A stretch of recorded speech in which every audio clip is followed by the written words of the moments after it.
வந்து சொல்கிறாங்க இந்த மாதிரி இவங்க அப்படி இப்படி எல்லாமே ஓகே தான். பட் பர்சனலாக என்னையே நானே கேட்குறேன் ஒரு கேள்வி என்ன அப்படின்னா, சரி இப்படிலாம் இருந்து என்னத்தை நம்ம உருவாக்கியிருக்கிறோம், என்ன ரிசல்ட் கொடுத்துருக்குறோம், இதன் மூலமாக சமூகத்தில் என்ன மாற்றம் ஏற்படுறது?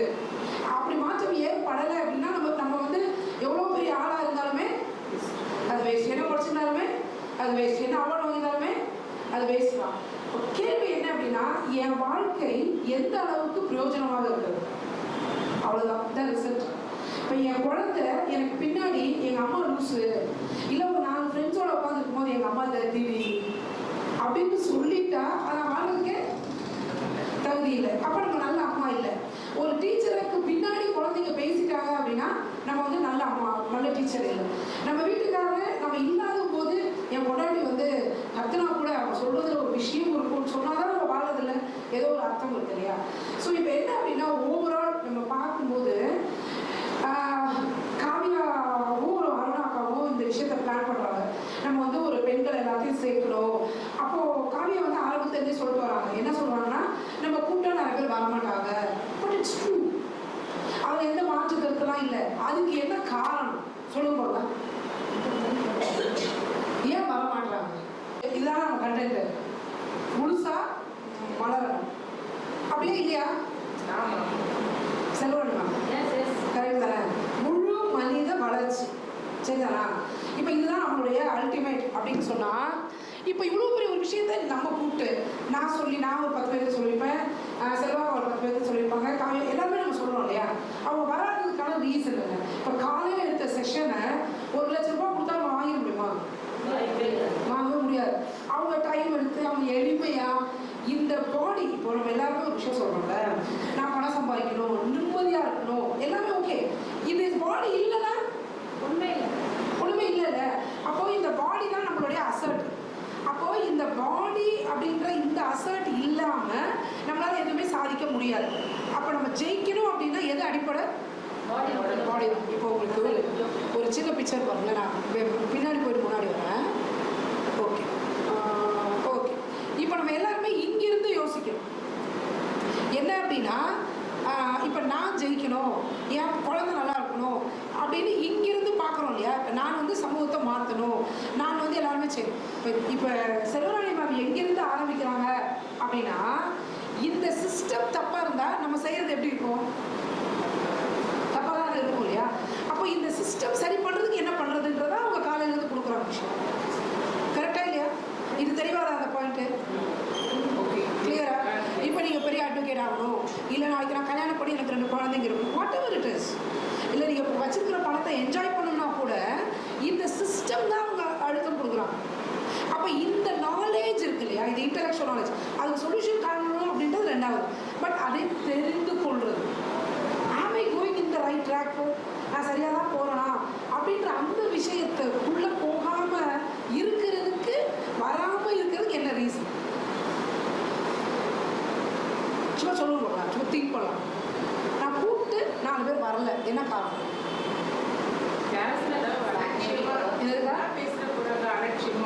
அலட்சியமாக இருப்பாங்க.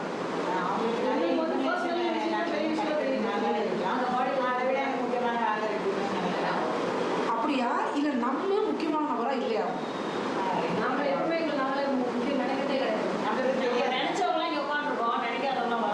அவ்வளோதான், சிம்பிள். நான் ரீசெண்டாக ஒரு இது படிச்சுட்டு இருந்தேன், ரொம்ப நல்லா இருந்துச்சு. ஒருத்தர் பேசுகிறார், நம்ம மொபைல் ஃபோன் வந்து யாராவது நம்ம வீட்டுக்கு வரும்போது அந்த மொபைல் ஃபோனை நீங்கள் ஹோல்டு பண்ணி வச்சுட்டு நீ பேசுகிறனா அவங்களுக்கு நீங்கள் முக்கியத்துவம் கொடுக்கல. அந்த மொபைல் ஃபோனில் ஃப்ளைட் மோடில் போட்டு இல்லை வேறு ஏதோ ரூமில் வச்சுட்டு நம்ம உட்காந்து பேசணும் அப்படின்னா அந்த மனிதரை நான் மதிக்கிறேன் அர்த்தம். கரெக்டா? அப்போது நான் கூப்பிட்டு ஒருத்தவங்க வரல. இப்போ காலையில் இப்போ ஒரு இன்சிடென்ட் நடந்துச்சு. அதாவது நான் வந்து ஒரு ஃபேமிலியே நல்லா இருக்கணும் அப்படின்றதுக்காக ஒரு 6 வருஷம் வேலை செய்துருக்கேன். சரிங்களா? இன்றைக்கி நம்ம இருக்கிறனால அவங்க ஹாப்பியாக இருக்காங்க, இல்லைனா ஒரு சூசைட்லாம் பண்ணி இறந்துருப்பாங்க. அந்த மாதிரி ஒரு சுச்சுவேஷன். நான் நேற்றுக்கே சொன்னேன் நீங்கள் வந்துடுங்க அப்படின்னு சொல்லிட்டேன். அவங்க கதை வரல. அப்போ அவங்க ஹஸ்பண்டுக்கு ஃபோன் பண்ணி, என்னப்பா உங்கள் ஒய்ஃப் வரல அப்படின்னு கேட்டால், தெரியலக்கா, நான் வேறு இடத்துல தங்கிட்டேன், என் ஒய்ஃப் ஏன் வரலன்னு தெரியல, நீங்கள் கேளுங்க, நீங்கள் ஃபோன் பண்ணுங்க, அவங்க வருவாங்க, நான் மேப் போட்டு அனுப்பிடுறேன்னு சொன்னேன். இப்போ அவங்க ஃபோன் பண்ணி சொல்கிறாங்க, சொல்லும் போது எங்கள் வீட்டுக்காரர் பக்கத்தில் தான் படுத்துதான் இருக்கிறோம். புரியுதா? அப்போ நான் எதை யோசிக்கிறேன்னா, அப்போ நம்ம மீது வச்சிருக்கிற மரியாதை நடிக்கிறாங்க, இவ்வளோதான் நடிப்பு. ஆனால் நம்ம அவங்களுக்காக ஓடிருப்போம், ஆடிருப்போம், டைம் ஸ்பெண்ட் பண்ணியிருப்போம், அவங்க நல்லா இருக்கணும்னு நினைக்கிறோம். எல்லாமே இதுதானே உண்மையான விஷயம். இப்போ நமக்கு முன்னாடி இருக்கிற சேலஞ்ச் என்னன்னா, நம்ம இவ்வளோ இன்வெஸ்ட் பண்ண நபரை சரினாக்கா அவங்களுக்கு ஒரு ஆளே இல்லை அப்படின்னா என்னமே தொல்லை. அதான் தொல்லை மீன்ஸ் நம்ம இட்ஸ் நாட் இம்பார்ட்டன்ட் அப்படின்னா, நம்ம கூட வேலை செய்கிறவங்க இல்லை மற்றவங்க கூட வராமல் இருக்கிறது ரொம்ப சாதாரணமான ஒரு விஷயம், ரொம்ப சாதாரணமான விஷயம். அதுக்கு என்ன ரீசன்? இப்போ நம்ம இப்படி வச்சுக்கலாமா, நான் ஏசி எஸ்சி எஸ்டி இப்படி வச்சுக்கலாம். இப்போ எஸ்சி எஸ்டி மக்கள் ஒருவேளை இந்த மாதிரி ஒரு கூட்டம் நான் ஏசி மத்திய கூட்டியிருந்தா எப்படி இருக்கும்? வந்திருப்பாங்க. அப்போ நம்ம மக்கள் வராதுக்கான காரணம்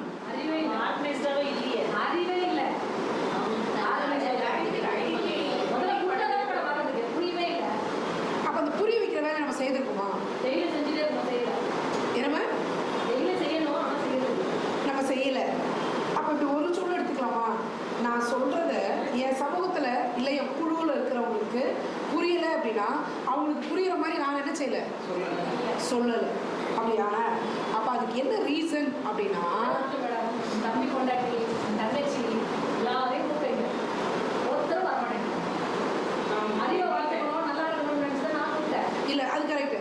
இப்போ அதுக்கு என்ன ரீசன் அப்படின்னா, இதுதான் ரீசன். இப்போ பாருங்களேன், இப்போ இதை எதிர்த்து தான் நம்ம போராடணும். கரெக்டா? இப்போ நம்மளுடைய போராட்டம் அப்படின்றது யாருக்கானது? நமக்கானதா, சமூகத்துக்கானதா? சமூக நீதி. இது ஆக்சுவலாக இது வந்து ஒரு சமூக நீதி. ஒரு சாதியற்ற சமூகத்தை உருவாக்கணும். இந்த சமூக டிரான்ஸ்ஃபர்மேஷன் இல்லை சமூக புனரமைப்பு, இந்த சாதியற்ற ஒரு சமூகத்தை உருவாக்கினாதான் நமக்கு விடுதலை. அப்படிதானா? அதான் உண்மை. ஏன்னா இன்னைக்கு நம்ம அடிமையாக இருக்கிறதுக்கு பின்னாடி இப்படி ஒரு சிஸ்டம் இருக்கு. இப்போ இந்த சிஸ்டம் உடைக்கிறதுக்காக நம்ம எல்லாம் ஒன்றா செய்கிறோம். இதை கட்டி காக்கிறதுக்காக இவங்க எல்லாரும் ஒன்றா இருக்கிறாங்க. இப்போ இவங்க கிட்ட இருக்கிற டிசிப்ளினும் நம்ம கிட்ட இருக்கிற டிசிப்ளினும் எப்படி இருக்கு? அது மாசா இருக்கு, லேசா தான். அப்போ லேசா இருந்தா ரிசல்ட் லேசா தான் இருக்கும், மாசா இருந்தா ரிசல்ட் வந்து மாசா இருக்கும். ஒரு பழமொழி சொல்லுவாங்க இல்லையா, மரத்துடைய வேர் எந்த அளவுக்கு ஆழமா போகுதோ அந்த அளவுக்கு தான் மரம் நிற்கும். அதே அளவுக்கு நம்ம எந்த அளவுக்கு ஹார்ட் ஒர்க் பண்ணி ட்ரெயின் பண்ணி நம்ம மக்கள் மத்தியில் வேர் ஊன்றி நிற்கிறோமோ அந்த அளவுக்கு தான் நம்ம பேச்சு நம்ம மக்கள்கிட்ட ரீச் ஆகும் இல்லையா?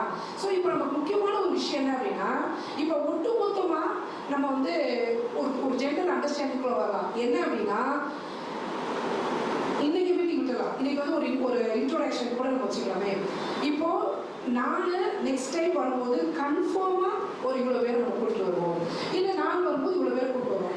கூட்டிட்டு வர்றதுக்கான ரீசன் என்ன அப்படின்னா, இது வந்து ஒரு யுத்தம், அநீதிக்கும் நீதிக்குமான ஒரு யுத்தம், தர்மத்துக்கும் அதர்மத்துக்கான ஒரு யுத்தம். அதை விட இன்னொரு முக்கியம் என்னன்னா, சனாதனத்துக்கும் ஜனநாயகத்திற்குமான ஒரு யுத்தம். அதெல்லாம் உண்மை. இன்னைக்கு வந்து சனாதனம் அப்படின்றது வந்து அழிவில்லாதது அப்படின்னு சொல்லுவாங்க. ஆனால் டெமோக்ரஸி அப்படின்றது டோட்டலா அப்படின்னு ஒன்று இல்லை, எல்லாரும் சமமாக இருக்கலாம் அப்படின்ற ஒரு விஷயம் தான் இன்றைக்கு நம்ம மத்தியில் இருக்குது. அப்போ இந்த ஜனநாயகத்தை கட்டி காக்கிறதுக்கு டாக்டர் அம்பேத்கர் ஒரு பாதையை நமக்கு கொடுத்துட்டாங்க. இப்போ ஒரு சின்ன எக்ஸாம்பிள் பாருங்க. இன்னைக்கு அரசு ஊழியர்கள் நிறைய பேர் இருக்கிறோம் இல்லையா, நிறைய பேர் அரசாங்கத்தில் வேலை செய்யணும். அந்த அரசாங்கத்தில் வேலை செய்யறதுக்கு காரணம் வந்து ரிசர்வேஷன் தானே. ரிசர்வேஷன், அந்த ரிசர்வேஷனுடைய அளவு இப்போ வந்து 19% அப்படின்னு எதை வச்சு நம்ம கொடுக்குறாங்க? அப்போ இந்த மக்கள் தொகை. அப்போ இந்த மக்கள் தொகையின் அடிப்படையில் தான் இன்னைக்கு ரிசர்வேஷன் வருது. அப்போ அந்த ரிசர்வேஷனால நான் வேலைக்கு போயிருக்கிறதுக்கு காரணம் யாருடைய மக்கள் தொகை? எஸ்சி எஸ்டி மக்களுடைய மக்கள் தொகை. அப்போ இந்த மக்கள் படிச்சோ படிக்காமலோ நிறைய குழந்தைகள் பெற்றுக்கிட்டாங்க. ஸோ நிறைய பாப்புலேஷன் இருக்காங்க. அந்த விகிதாச்சார அடிப்படையில் எனக்கு வேலை கிடைச்சிருக்கும் போது அவர்களை அறிவு உள்ளவர்களாக, ஒழுக்கம் உள்ளவர்களாக, அறம் சார்ந்தவர்களாக உருவாக்க வேண்டிய பொறுப்பும் கடமையும் நான் பணம் வாங்குவதற்கோ, இல்லை கார் வச்சுக்கிறதுக்கோ, வீடு வச்சுக்கிறதுக்கோ மறைமுகமா யாரும் காரணம்? என் மக்களும் காரணமாக இருக்கிறாங்க இல்லையா? அப்ப அந்த மக்களை அறியாமையில வச்சிருக்கிறது யாரு? அரசு. இந்த சிஸ்டம் அப்படி வச்சிருக்குது. அப்போ இந்த சிஸ்டத்தை எதிர்க்க தேவையில்லை. பட் இந்த சிஸ்டம் இப்படி இருக்கு அப்படின்றதை சொல்ல வேண்டிய கடமையாக நமக்கு இருக்கு இல்லையா? அப்ப அதை கூட நம்ம செய்வதற்கு தவறி யாருமே வரல அப்படின்னு நம்ம காரணம் சொல்லிட்டு இருந்தோம் அப்படின்னா இந்த சமூகம் இன்னுமே எப்படி இருக்குங்க? இப்படிதான் இருக்கும். இப்போ ஒரு சின்ன எக்ஸாம்பிள் பாருங்க. இப்போ செல்வராணி மேம் வந்து காலையில் ஒரு அழகான ஒரு விஷயம் சொல்லுவாங்க. நான் கூட இதை ரொம்ப நாள் யோசிச்சிருக்கிறேன். என்ன அப்படின்னா, இப்போ அவங்க சொன்னாங்க இல்லையா இந்த விஷயம். இப்போ அவங்க அழகாக ஒரு விஷயம் சொன்னாங்க. இப்போ இது நம்மளுடைய பாடி சிஸ்டம். இப்படி ஒரு பாடி தான் நம்ம சொத்து. இந்த பாடி எல்லாம் நல்லா இருந்தாதான் நீ பணம் சம்பாதிக்கிறது என்ன பண்ண முடியும்? என்ஜாய் பண்ண முடியும். இது எங்கிருந்து இருக்கணும்? எந்த இடத்துல இருந்து கற்றுக் கொடுக்கப்பட்டிருக்கணும்? எல்கேஜி ஸ்டூடெண்ட் மம்மி எனக்கு வந்து நீ வந்து லேஸ் வாங்கி கொடு, இல்லை எனக்கு பீஸா வாங்கி கொடுன்னு ஒரு குழந்தை அம்மா கிட்ட சொல்லும் போது இந்த மாதிரி இந்த குட்டியா பெரிய கதையில ஒரு குட்டி ஸ்டோரியில இந்த மாதிரி உன் பாடியில இப்படி எல்லாம் ஒரு சிஸ்டம் இருக்குது, அது வந்து நீங்க இப்படிலாம் சாப்பிட்டீங்கன்னா அது கெட்டு போயிருச்சனும், அப்ப நாளைக்கு நீங்க படிச்சு பெரிய ஆனா கூட இந்த பாடி கெட்டு போயிடும் அப்படின்னு சொல்லாம இருக்கிறதுக்கு பின்னாடி ஒரு காரணம் இருக்குமா? என்ன காரணம்? அதுதான் ஒரு நிறுவனம், ஒரு கார்ப்பரேட் நிறுவனம், இல்லை ஒரு மெடிக்கல் மாஃபியா, இல்லை நமக்கு பின்னாடி இருக்கிற ஒரு சூழ்ச்சி. அப்ப எல்லாமே இன்னைக்கு நம்ம எதோடு கனெக்ட் ஆகுது அப்படின்னா, ஒருவர் இன்னொருத்தவரை ஏமாத்தி தான் பணம் சம்பாதிக்க முடியும். ஒரு சின்ன எக்ஸாம்பிள் பாருங்க. இப்போ வந்து ஒரு நிறுவனம் லிப்ஸ்டிக் விற்கணும். அப்ப அவன் லிப்ஸ்டிக் விற்கிறதுக்கு அது என்ன சொல்லணும்? யாரோ ஒன்றை கேவலப்படுத்தி இதை உயர்த்தினாதான் அது வந்து வேல்யூ கொடுக்குறாங்க. அப்ப அவங்க யாரை என்ன சொல்லணும் அப்படின்னா, ட்ரை ஸ்கின் இல்லைன்னா கருப்பா இருக்கிறவங்க அசிங்கம்னு சொல்லணும். ஃபர்ஸ்ட் சொல்றது மட்டும் இல்ல, கருப்பா இருக்கிறது அசிங்கம்னு எல்லாரும் என்ன செய்யணும்? அடுத்து நம்பணும். ஃபர்ஸ்ட் ஒரு இன்ஃபர்மேஷன் அதை எல்லாரும் நம்பின பிறகு அவங்க ஃபீல் பண்ணும், ஐயோ நான் கருப்பா இருக்குல்லையே, நான் அழகா இல்லையே அப்படின்னு சொன்ன உடனே கவலைப்படாத, உன் கருப்பை கிளாமரா காட்டுறதுக்கு, உன்னுடைய அசிங்கத்தை அழகாக காட்டுறதுக்கு என்கிட்ட ஒரு பொருள் இருக்கு அப்படின்னு சொல்லணும். அப்ப அந்த பொருள் நம்ம வாங்க வைக்கிறோம். அப்ப வாங்கின பிறகு யார் பணக்கார ஆகிறா? அந்த மேக்கப் கிட்ஸ் ஒரு காஸ்மெட்டிக் கம்பெனி வந்து பணக்கார ஆகிறான். அப்போ ஒரு சின்ன எக்ஸாம்பிள், நம்ம பெரிய அளவுலலாம் இல்லை. அப்போ ஒரு காஸ்மெட்டிக் கம்பெனி தன்னுடைய பொருளை விற்கிறதுக்கு அவன் ஃபர்ஸ்ட் செய்யறது ஃபர்ஸ்ட் இன்ஃபர்மேஷன் கொடுக்குறாங்க. கருப்பா இருக்கிறது அசிங்கம், அழகுக்கு ஒரு டெஃபினிஷன் கொடுக்குறாங்க. அந்த டெஃபினிஷனை கொடுத்தாங்களா இன்ஃபர்மேஷன், செகண்ட் என்ன பண்ணிட்டாங்க? அதை அதை நம்ப வைக்கிறாங்க. நம்பின பிறகு அந்த பொருளுக்கு நம்ம அடிமையாக போறோம். அதனாலதான் சொல்றாங்க இன்ஃபர்மேஷன் ரூல்ஸ் அ பர்சன். ஒரு மனிதனை ஆளுமை செலுத்துவது அவருடைய கருத்தியல். அவங்க வாங்கி வச்சிருக்கிற ஒரு கருத்து, அந்த கருத்தை உடைக்கிறது இருக்கு இல்லையா? அதுலதான் இன்னைக்கு உலகத்திலேயே யுத்தம் நடக்கும். இப்ப சிம்பிளான ஒரு விஷயம் பாருங்களேன்.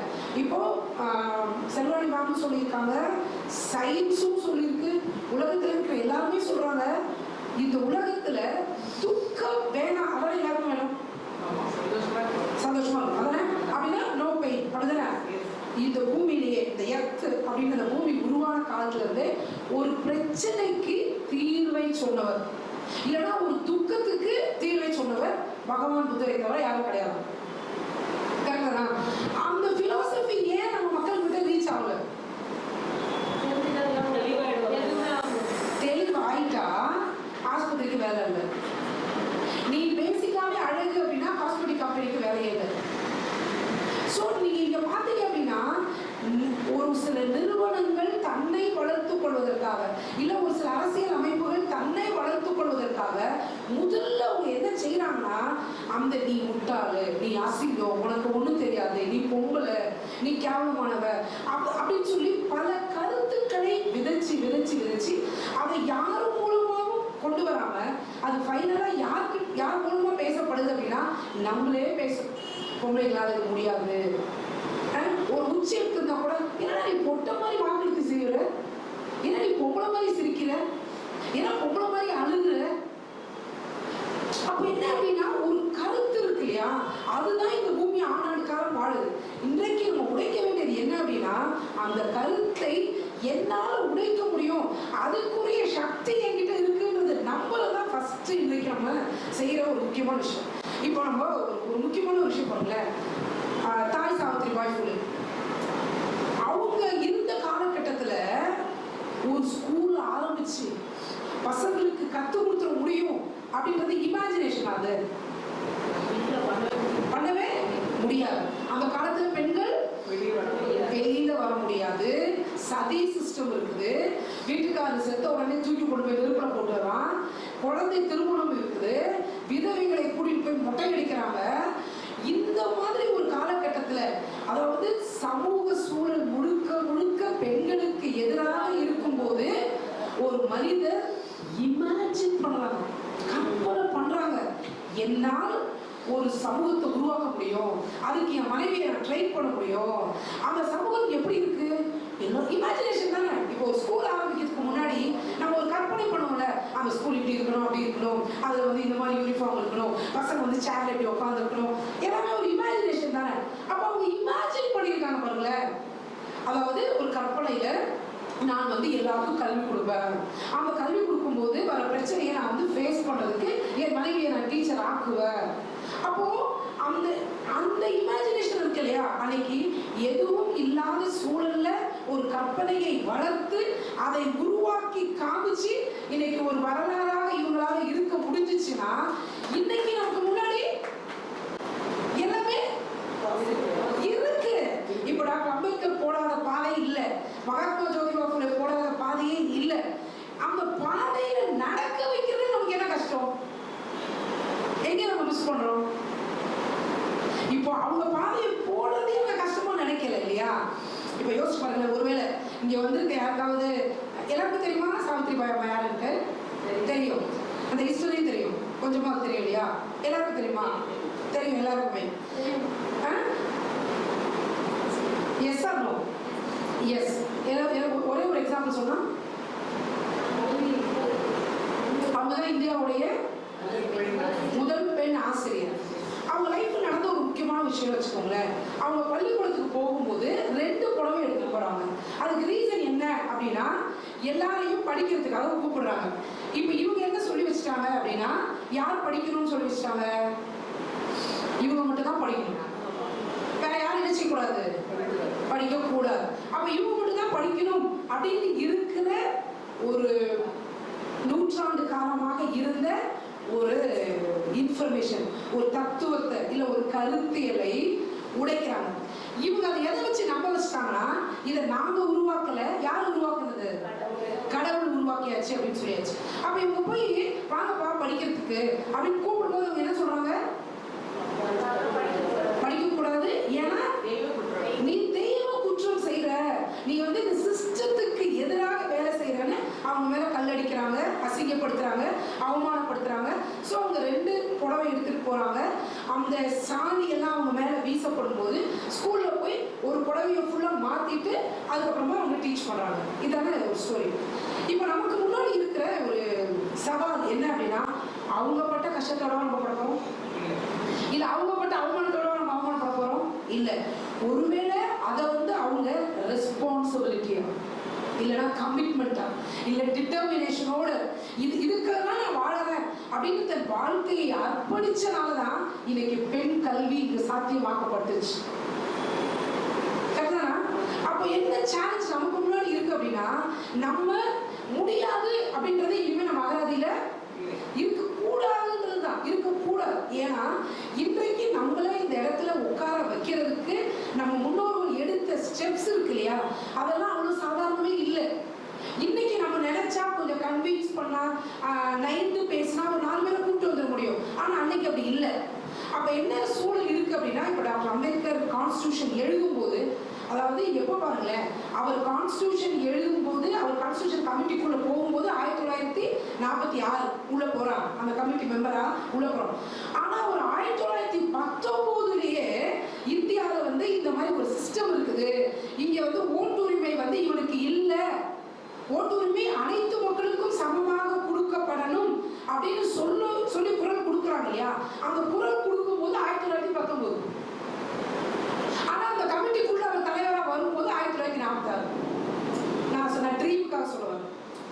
அப்போ இந்த சட்டத்தை மாத்திர இடத்துக்கு நம்ம போகணும் அப்படின்னு டாக்டர் அம்பேத்கர் தன்னை தயார் செய்யும் போது 1919. ஆனா அந்த தயாரிப்பு எங்க போய் உட்கார வச்சிருச்சு அப்படின்னா 1947 உள்ள போய் கமிட்டி, டிராஃப்டிங் கமிட்டி சேர்மனா போய் உட்காராங்க ஃபார் தி இந்தியன் கவர்மெண்ட். அப்போ டாக்டர் அம்பேத்கர் இந்திய அரசமைப்பு சட்டத்துடைய டிராஃப்டிங் கமிட்டி சேர்மனா உட்கார்றதுக்கு அவங்க தன்னை தயார் செய்திருக்கிறாங்க. இந்தியாவில் இருக்கிற மூட நம்பிக்கைகளை உடைக்கிறதுக்கு, இந்தியாவில் அனைத்து பெண்களும் படிக்கணும், எஜுகேஷனலிஸ்டா வரணும், கல்வியை பெற்றுக்கொள்ளணும் அப்படின்றதுக்காக மகாத்மா ஜோதிபா ஃபுலேவும் சாவித்ரிபாய் ஃபுலேவும் தன்னை தயார் செய்யும் ப்ரிப்பரேஷன். இப்போ நமக்கு முன்னாடி இருக்கிற கொஸ்டின், நம்ம பசங்க தப்பு பண்றாங்க, யாரும் யூனிட்டி இல்லை, படிக்க மாட்டாங்க, கிராமத்தில் சரியில்லை, எல்லாமே ஓகே. பட் அவர்களை உருவாக்குவதற்கு நாம் தயாராயிருக்கிறோமா? அந்த தயாரிப்பு இருக்கு இல்லையா, அதுதான் இப்போ நமக்கு ரொம்ப முக்கியமான ஒரு விஷயமா இருக்கு. இப்போ காலையில இவங்க வந்து நிறைய எடுத்தாங்க இல்லையா, செல்வராணி மேம் நிறைய எடுத்தாங்க. அது கேட்கறதுக்கு கஷ்டமா இருக்கா இல்லை ஈஸியா இருக்கா? கஷ்டமா இருந்துச்சு. ஏன்னா புது சப்ஜெக்டா இருக்கு. அதாவது நமக்கு வந்து 2-3 விஷயத்தை தான் நம்ம கேட்டிருப்போம். ஆனா ஒரு body function, peripheral system, nervous system, sympathetic nervous system, it's very difficult. நம்மளால அதை புரிஞ்சுக்க முடியல, ஏன்னா ரொம்ப கஷ்டமா இருக்கு. அப்ப நம்ம என்ன பண்ணணும், அதை நம்ம உட்காந்து நோட்ஸ் எடுத்து ஒரு படம் போட்டு ஸ்டெப் பை ஸ்டெப்பா, ஓகே செல்னா என்ன, அதுல என்ன மாதிரி ஒரு மெட்டபாலிசம் நடக்குது, அடுத்த ஸ்டெப் என்ன. அப்போ ஃபர்ஸ்ட் கிளாஸ் வெறும் செல் பத்தி மட்டும் எங்களுக்கு முடிச்சிருங்க மேம், எங்களுக்கு இது புரிய மாட்டேங்குது. அப்போ கிளாரிட்டி அபவுட் செல், அடுத்து வந்து 2வது செல்ல என்ன நடந்துச்சு, அதுக்கப்புறம் அந்த சிஸ்டம் எப்படி நடந்துச்சு. இப்போ இந்த ப்ராசஸ் இருக்கு இல்லையா, இதை நம்ம ஸ்டெப் பை ஸ்டெப்பா நடத்தினா நமக்கு புரியுமா, இல்ல மேம் நீங்க ஒரே நாள் வந்து கிளாஸ் நடத்தி போயிருந்தா புரியுமா? அப்போ இவ்வளவு படிச்ச, இவ்வளவு பணம் சம்பாதிக்கிற நமக்கு இன்னைக்கு செல்வராணி மேம் நடத்துறது எப்படி இருக்கு? நிறைய இருக்கு. Very good. நிறைய இருக்கு, இன்ஃபர்மேஷன்ஸ் நிறைய இருக்கு. அப்போ நமக்கே இவ்வளவு எக்ஸ்போஷர் இருக்கிற நமக்கே ஒரு சப்ஜெக்டை இன்டெலெக்சுவலா உள்வாங்கிக் கொள்வதற்கு இவ்வளவு ஹெவியா இருக்கும்போது, ஹெவினஸ் ஒரு அப்பா இவ்வளோவா கண்ணை கட்டி காட்டில் விட்ட மாதிரி இருக்குன்ற மாதிரி தான் எனக்கு அது பர்சனலாக இருந்துச்சு. ஏன்னா சப்ஜெக்ட் அவ்வளோ. அப்போ நமக்கே இவ்வளோ இருக்கும்போது நாம் வேலை செய்கிற பகுதிகளில் நம்ம மக்களை ஒருங்கிணைக்கிறதுக்கு முன்னாடி ஐ ப்ரிப்பேர் ஃபார் எவ்ரிதிங். பெருசா விஷயம் இல்லை. இப்போ நமக்கு ஒரு பெரிய ட்ரீம் இருக்கு. என்ன கனவு அப்படின்னா, பாபாசாஹேப் அம்பேத்கருடைய கனவை நிறைவேற்றணும். இப்போ ஒரு சின்ன கொஸ்டின் கூட இருக்கும்ல, டாக்டர் அம்பேத்கர் வந்து கடைசியா ஒரு விஷயம் சொல்றாங்க. அவங்களுடைய வாழ்நாள் ஆசை, டாக்டர் அம்பேத்கருடைய வாழ்நாள் ஆசை என்னவா இருக்கு அப்படின்னா, I wanted to see my people as a governing class, sharing the political power in terms of equality with other communities. இதுதான் அவருடைய கடைசி வார்த்தையா சொல்றாங்க. இதர சமூகத்தினரோடு சேர்ந்து என் மக்கள் ஆளும் வர்க்கம் ஆகணும், அதை என் வாழ்நாளுக்குள்ள நான் பார்க்கணும். ஏன் ஆளும் வர்க்கம் அப்படின்னா, ஆளும் வர்க்கம் தான் இதை என்ன செய்யுது, இந்த சிஸ்டத்தை உருவாக்குறாங்க. இதை வந்து மாற்றணும் அப்படிங்கிற ஒரு, இப்போ டாக்டர் அம்பேத்கர் கொண்டு வந்த அந்த கான்ஸ்டிடியூஷன் அப்படிங்கிற அந்த விஷயத்துக்குள்ள அவங்க வந்து வர மாட்டாங்க. இப்போ ஒருவேளை டாக்டர் அம்பேத்கருடைய லாஸ்ட் ட்ரீம் என்னவா இருந்திருக்கும் அப்படின்னு பார்த்தீங்க அப்படின்னா, அவங்களுடைய கான்ஸ்டிடியூஷன் தான். அதாவது டாக்டர் அம்பேத்கர் வந்து பிராமின்ஸ்க்கு எகெயின்ஸ்டா கிடையாது. Dr. Ambedkar was against the ideology of Brahminical ideology தான் அவங்க against சொல்றாங்க தவிர is not against any Brahmins. ரொம்ப முக்கியமான விஷயம், டாக்டர் அம்பேத்கர் எந்த ஒரு தனிப்பட்ட நபரையும் சாடினதே கிடையவே கிடையாது. எந்த ஒரு தனிப்பட்ட மனிதரையும் எதிரியும் சொன்னதே கிடையாது. அவங்க எதுக்கு எதிராக தன் வாழ்நாளை அர்ப்பணிக்கிறாங்க அப்படின்னா, பிராமணிசம், கருத்தியல், ஒரு பார்ப்பனிய கருத்தியல் இருக்கு இல்லையா, அது என்னன்னா ஜாதிய கருத்தியலா இருக்கு. அந்த ஜாதிய கருத்தியல் ஏற்றத்தாழ்வை கொண்டு இருக்குது. அந்த ஏற்றத்தாழ்வால் ஒரு கூட்ட மக்கள் இன்றைக்கும் அவங்களுடைய உளவியல் ரீதியான பாதிப்பிலிருந்து வெளியில வர முடியாம இருக்காங்க. ஒருவேளை எக்கனாமிக் அப்புறம் டெவலப் ஆகிருக்கலாம், இல்லை வந்து அவங்க சோஷியல் ஸ்ட்ரக்சர்ல கூட பணக்காரர்கள் ஆயிருக்கலாம். ஆனா உளவியல் ரீதியா மேம் ஒரு அழகான ஒரு விஷயம் சொன்னாங்க இல்லையா, நிறைய படிச்சிருக்காங்க, ஒரு சொந்த ஆஸ்பத்திரி வச்சிருக்கிறவங்க கிட்ட போய் ஒரு பப்ளிக் பிளேஸ்ல எந்த ஜாதி அப்படின்னு கேட்கும் போது அது என்னை பாதிக்குது. உண்மையில வந்து ஒரு மனுஷன் உட்கார்ந்து இருக்காங்களே, இது எப்படி சாத்தியம் அப்படின்னு கேட்டாங்களா. அப்ப புலி சொல்லிச்சாங்க, லூசு, இந்த படத்தை மனுஷன் வரைஞ்சு வச்சிருக்காங்களா, இத நான் வரைஞ்சிருந்தா இந்த ஸ்டோரி தலையில இருந்திருக்கும் அப்படின்னு சொல்றாங்களா. ஏன் இந்த கதைனா, நம்ம வரலாறு நம்ம எழுதும் போது அதோட ஸ்டோரி வேற, இதை நம்புறவங்க எழுதும் போது அதோடைய ஸ்டோரி வேற, டைமென்ஷன் வேறுபடுது. ஒரு பெண்ணுடைய வரலாறை பெண் எழுதும் போது அதோடைய வெயிட்டேஜ் வேற, அதே பெண்ணுடைய வரலாறை ஒரு ஆண் எழுதும் போது அதோடைய வெயிட்டேஜ் வேற தானே இருக்க முடியும். ஏன்னா அவங்களால உணர முடியாது. அவங்க வந்து ஒரு கதை வேற நம்ம சொல்லிட்டு போலாம், ஒரு வழியை.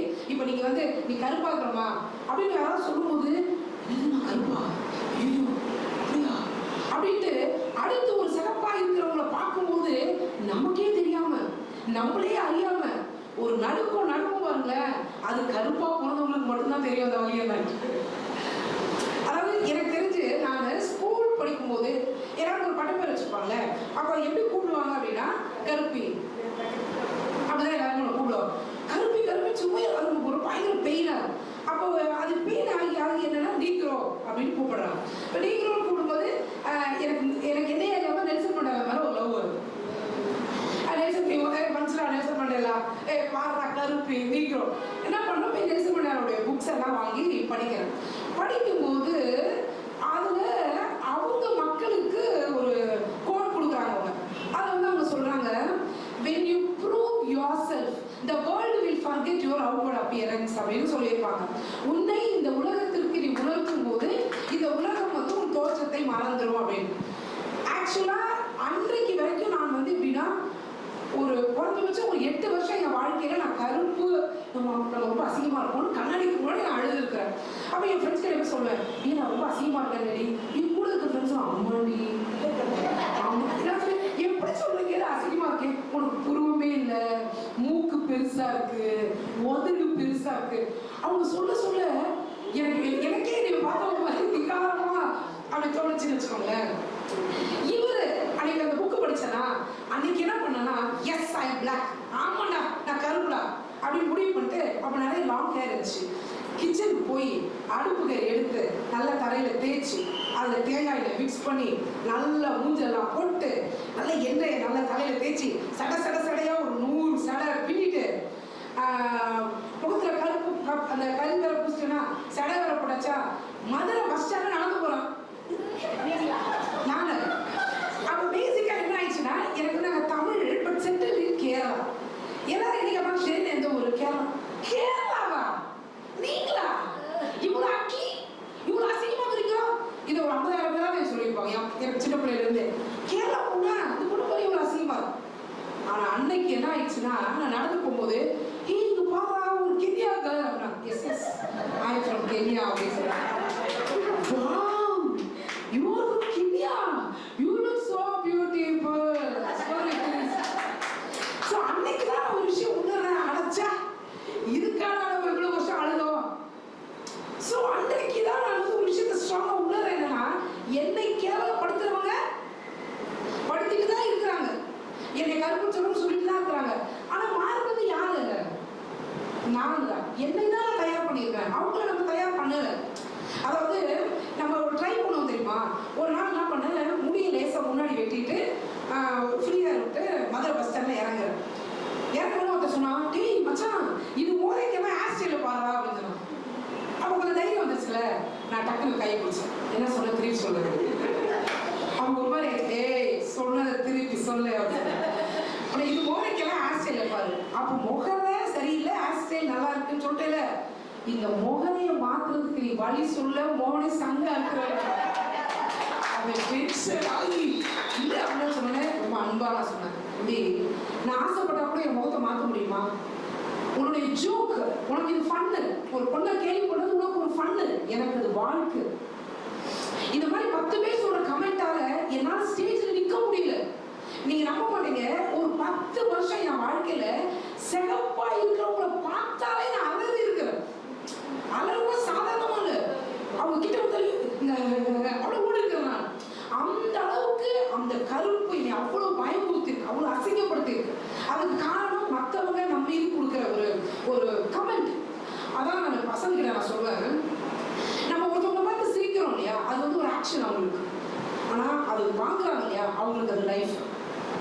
இப்போ உட்காந்து இருக்கிறவங்க, இப்போ ஸ்டேஜில் போய் யாரோ ஒருத்தவங்க தப்பா பேசிட்டாங்க, இப்போ குழந்தையே முன்னாடி வர்றாங்க தப்பா பேசிட்டாங்க அப்படின்னா உட்காந்து இருக்கிறவங்களுக்கு அது ஒரு சின்ன சிரிப்பு தான். ஆனா நிக்கிறவங்களுடைய பர்சனாலிட்டி அதை டேமேஜ் பண்ணும், அவங்க வாழ்க்கை அகத்தை ஆன்மாவை கொலை பண்ணுது. நான் வந்து ஒரு வெளிநாட்டுக்கு போயிருந்தேன்.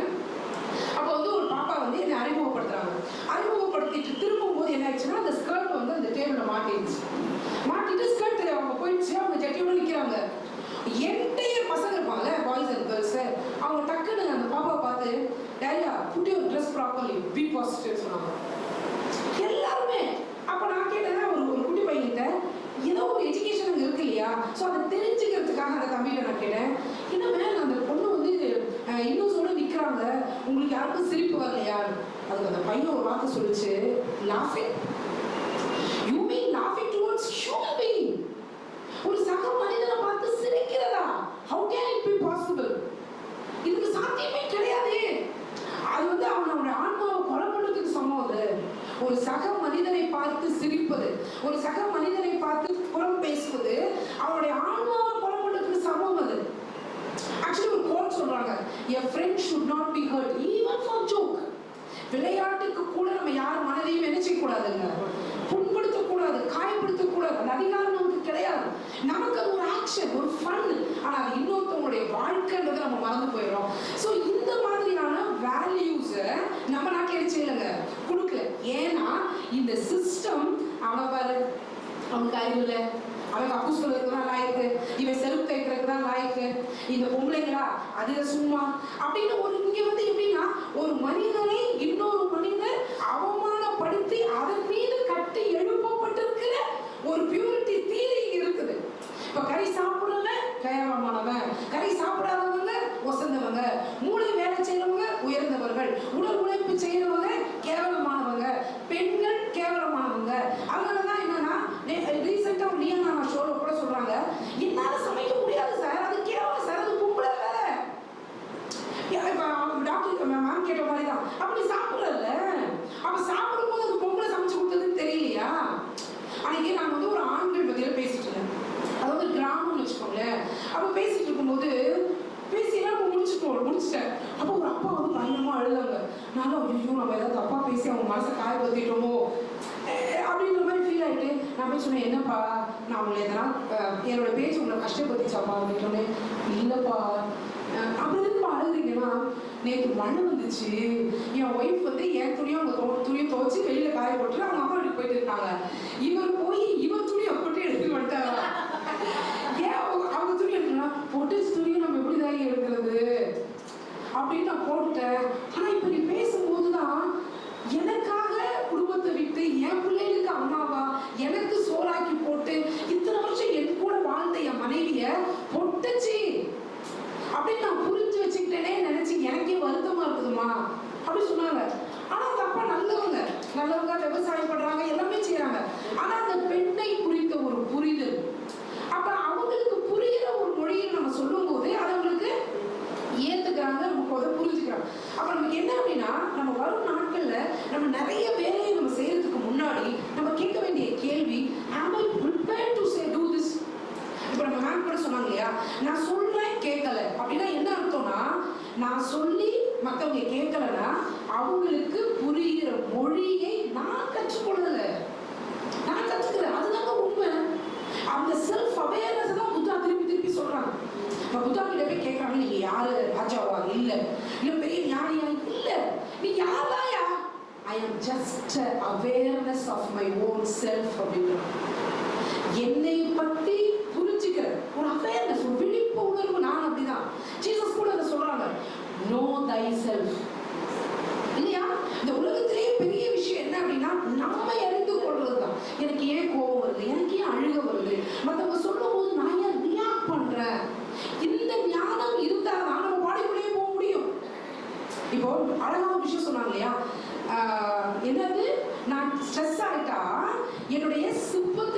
நர்வ்ஸ். அப்படிதானே மேம்? இன்னொரு நர்வ்ஸ் பேர் என்ன? பேராசிம்பத்தட்டிக். அப்ப நான் டென்ஷன் ஆயிட்டேன்னா என்னுடைய சிம்பத்தட்டிக் நர்வ்ஸும் பேராசிம்பத்தட்டிக் நர்வ்ஸும் என்ன மாதிரியான இம்பல்ஸை என் பிரெயினுக்கு கொடுக்குது, பிரெயின் என்ன மாதிரியான ஹார்மோன்ஸை செக்ரேட் பண்ற கமெண்ட்டை கொடுத்து என் உடம்பு எப்படி நாசமாகுது. அப்ப என் உடலை பற்றி தெரிஞ்சுக்கிறதுக்கு முன்னாடி நான் யாரு, எனக்கு என்ன மதிப்பீடு இருக்கு இந்த சமூகத்துல, என்னை மற்றவங்க எப்படி பார்க்குறாங்க, ஓகே எப்படி வேணா பார்க்கட்டும், வாட் ஷுட் ஐ டூ, அதை மாற்றத்துக்கு நான் என்ன பண்ணணும். இதுக்கு முன்னாடி நம்ம எப்படி வேணா இருக்கலாம், யார் வேணா நம்ம என்ன வேணா சொல்லியிருக்கலாம். அன்னைக்கு நான் வந்து மயிலாப்பூர்ல ஒரு என்ன சொல்லுவாங்க விபச்சாரம் மறுவாழ்வு மையம் இருக்குது. அதுக்கு வந்து நான் ரிசோர்ஸ் பர்சனாக போகிறேன், என்னை பேசுறதுக்கு கூப்பிடுறாங்க. நிறைய பேர் இருப்பாங்க, ஒரு 750 பெண்கள் இருப்பாங்க. ஆஸ் யூஷுவல் நம்ம வந்து அவங்களுக்கான ஒரு சில விழிப்புணர்வான கருத்துக்களை பேசிட்டு நம்ம வந்துட்டோம்.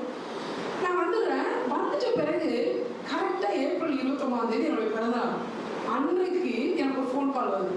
ஃபோன் வந்து சொன்னாங்க, ஒரு மேடம், என்ன உங்களுக்கு தெரியாது, ஆனால் உங்களை எனக்கு தெரியும்.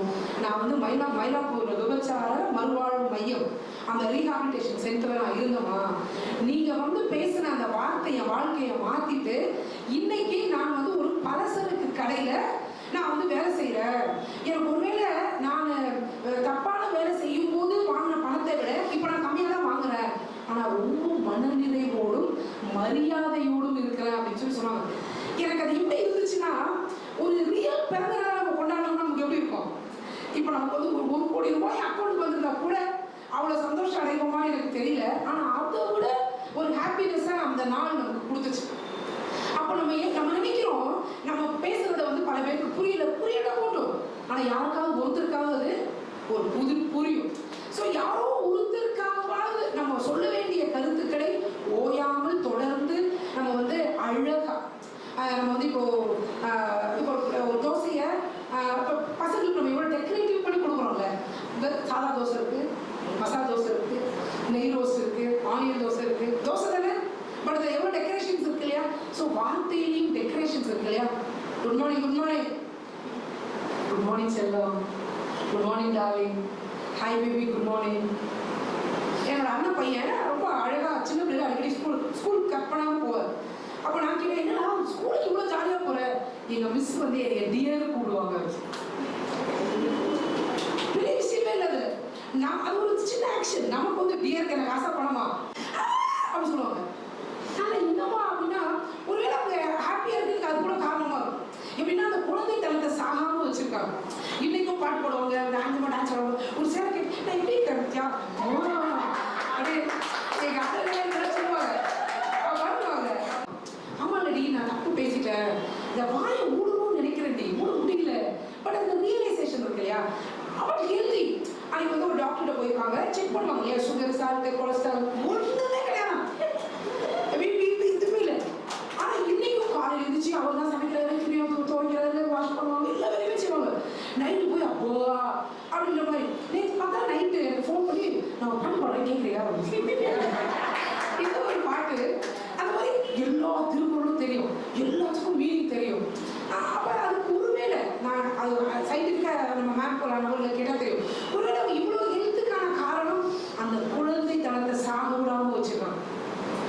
என்னதான் இப்போ இதுக்கு எங்கள் வீட்டில் 3 பாய்ஸ் அண்ணன் தம்பிங்க எப்படி இருக்கும், இல்லை மாதிரி தானே இருப்பாங்க. சிரிச்சிடக்கூடாது, உட்காந்து நிடக்கூடாது, அந்த மாதிரி தான் இருக்கும். அவனுக்கு மத்தியில் பேரண்ட்ஸ் படி போகிறாங்க பாருங்களேன் இல்லையா. ஏன்னா ஆம்பளை பசங்க வந்து அம்மா கொஞ்சம் திக்கு போட வச்சா பிரச்சனை, சபையில் சிரிச்சுட்டா பிரச்சனை, ஓல்டு ஸ்டோரிக்கு போயிடுவாங்க. இப்போ யாராவது வந்து நாங்கள் நீச்சல் சொன்னோம் உடனே நம்மள நாங்கள் கூட எங்கள் காலத்தில் அப்படிப்பாங்களா, ஆஹா ஆரம்பிச்சிட்டாங்களா அப்படின்னு வீட்டில் நினைப்பாங்க இல்லையா. அதற்குள்ளும் பேலன்ஸ் பண்ணி அவங்க இவ்வளோ ஹெல்த்தியாக இருக்கிறாங்கிறதுக்கு காரணம் என்ன அப்படின்னா டெய்லி ப்ரிப்பேர் பண்ணுறாங்க. இன்னைக்கும் நான் எதாவது வரும்போது பொன்னியின் செல்வன் வாங்கிட்டு வா, திருக்குறள் புக்கியை வாங்கிட்டு வா, நெறிகள் எல்லா ஆளுநரையும் வாங்கிட்டு வா, இந்த நம்பர்ஸ் எல்லாம் பேசுவோம் தெரியுமா. அந்த மாதிரி அவை இல்லடி எப்படி மொத்த லைன்ல ஆரம்பிப்பாங்க. அது மாதிரி திருவள்ளுவர் வந்து இவங்க காதலர் மாதிரி பேசியிருப்பாங்க. அப்போ ஒருவேளை அவங்க அவங்க ஆன்மாக்கள் கூட வாழ்றாங்களோ என்னவோ தெரியல. ஆனால் அந்த கேரக்டரோட ஒன்றி சம்டைம்ஸ் எங்கள் வீட்டில் எப்படி சண்டை வருமா, நல்லா பேசுங்க, சில நேரத்தில் ஃபாலோ பண்ண மாட்டோம் தெரியுமா. அவங்க ஃபாலோ பண்ணாலும் சொல்லுவாங்க, நல்லா பேசுங்க ஆனால் எதையும் ஃபாலோ பண்ணாதீங்க அப்படின்னு சொல்லும்போது ஆமாம் ரெடி நான் ரொம்ப பேசுகிறேன் ஆனால் மிஸ் பண்ணிட்டாங்க.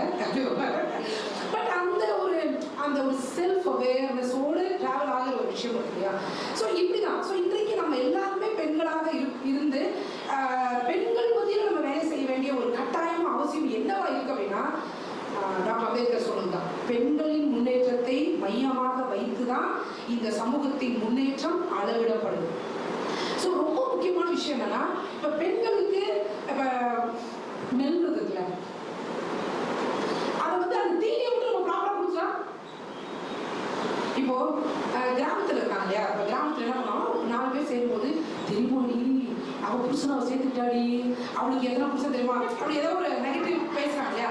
ஸோ நம்ம என்ன பண்ணலாம்னா, அந்த தேதிக்கு பதிலாக ஒரு நல்ல தேதியை கொடுத்துட்டா, உனக்கு தெரியுமா மைண்ட் அமைதியாக வச்சிருந்தா ஸ்ட்ரெஸ்ஸே இருக்காதா, ஸ்ட்ரெஸ்ஸே இல்லைன்னா பாடி ஹெல்த்தியாக இருக்குமாடி, அவங்க அதை என்ன பண்ணுவாங்க, அதை வந்து சூஸ் பண்ணி அவங்க காசிப் தான் சப்ஜெக்ட் சேஞ்ச் பண்ண வேண்டியதா. இப்போ இவ்வளவு தூரம் ரவுடியா இருக்கிறவங்க கையில நல்ல விஷயத்த கொடுத்துட்டோம் அப்படின்னா அவங்க நல்லவங்களா மாறிடுறாங்க இல்லையா? ஸோ நீ அந்த எண்டில் இருக்கிறியா இந்த எண்டில் இருக்கின்றது பிரச்சனை இல்லை. நீ ரவுடியா இருக்கிறவங்க கிட்ட நம்ம புக்கை கொடுத்துட்டோம்னா அவன் அந்த புக்கை என்ன செய்வான், எல்லாருக்கிட்டையுமே பேசிட்டே இருப்பாங்க. ஸோ இந்த மாதிரியான பெண்களை நம்ம வந்து அவேர்னஸ்குள்ள கொண்டு வர்றதுக்கு நம்ம அடுத்த கிளாஸஸ்ல அடுத்த ட்ரைனிங்ஸ் நம்ம என்ன பண்ணணும் அப்படின்னா, என்ன சொன்னா நாளைக்கு நான் ஒரு 5 பேர் நான் கூட்டு வருவேன், 5 பேர் போதும், அது மேலே வேணாம், அவங்க ஒரு 5 பேர். ஏன்னா இது வந்து யாரும் செய்யாத ஒரு விஷயம் நம்ம செய்யறோம். ரெண்டாவது இது நம்ம மீது சுமத்தப்பட்டிருக்கிற கடமை, இது நம்ம கட்டளை. இப்போ நம்மளே சிம்பிள் வரல, ஒரு ஓலோ புக் பண்றவன் நைட் 11 மணிக்கு வியாசர படிக்க வாங்க வருவானா? ஏன் அந்த ஏரியானா வருவாங்க. ஒரு மயிலாப்பூர்ல இருக்கிற ஒரு ஆட்டோ டிரைவர், ஒரு ஓலோ டாக்ஸி ஓட்டுறவன நீ வந்து புளியந்தோப்புக்கு வந்து 11 மணி டிராப் பண்ணி வருவானா? ஏன் எப்படி இருக்கு ஏரியா ஏரியா ஏரியா. இப்போ நான் வந்து கவுன்சிலிங் நிறைய பேர் என்னை கூப்பிடுவாங்க. அப்ப சொல்லுவாங்க, சில ஸ்கூல்ல மேம் இந்த ஏரியாவில இருந்து என்னைக்கு நாங்கள் அட்மிஷன் எடுக்கமோ அன்னைக்கே எங்க ஸ்கூலுடைய ரிசல்ட் போயிருச்சு, எங்க ஸ்கூலுடைய ஸ்டாண்டர்ட் போயிருச்சுன்னு சொல்றாங்க. நிறைய ஸ்கூல் இருக்குதா மேம்? அப்போ இந்த ஏரியாவில இருந்து எடுத்தா நம்ம ஸ்டாண்டர்ட் போயிருச்சு அப்படின்னா ஓகே, அது சரியா இருக்கலாம் தப்பா இருக்கலாம் ரெண்டாவது. பட் அது உண்மையாக ஒரு வேலை இருந்தா அந்த ஏரியாவில் போய் வேலை செய்ய வேண்டியது யாரு? நம்ம தான் செய்யணும். இப்ப நம்மளே தவிர்த்துட்டோம் இல்ல நம்மளே அதை செய்யல அப்படின்னா யார் செய்யறது? யாருமே செய்ய மாட்டாங்க. அதுதான் முக்கியமானது. இப்போ நான் தான் அக்காவிட்ட நான் சொன்னேன், இப்போ நான் வந்து இந்த ஏப்ரல் 14 இருந்து 100% ஒரு மிஷனரியா நம்ம போய் இண்டிவிஜுவலா மீட் பண்ணி ஒவ்வொரு வாலண்டியர்ஸை கண்டுபிடிச்சு அவங்கள ட்ரெயினர்ஸா நம்ம உருவாக்கணும். எல்லாருமே ட்ரெயினர்ஸ். இப்போ எல்லா இடத்துக்கும் சேர்த்து வர முடியுமா? அவங்க செல்வாங்க வேண்டாம்.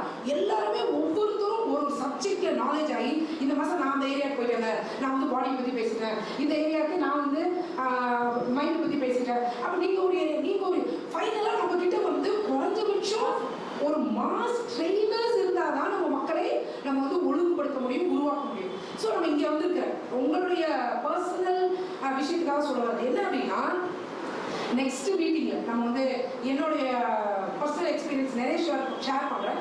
ஆனா இன்னைக்கு நீங்க வந்திருக்கலாம்னு நான் சொல்றேன். இன்னைக்கு நான் இந்த இடத்துல வந்து நிக்கிறதுக்கு பின்னாடி நிச்சயமா ஒரு அவ்வளவு ஈஸியா வர முடியாது தானே.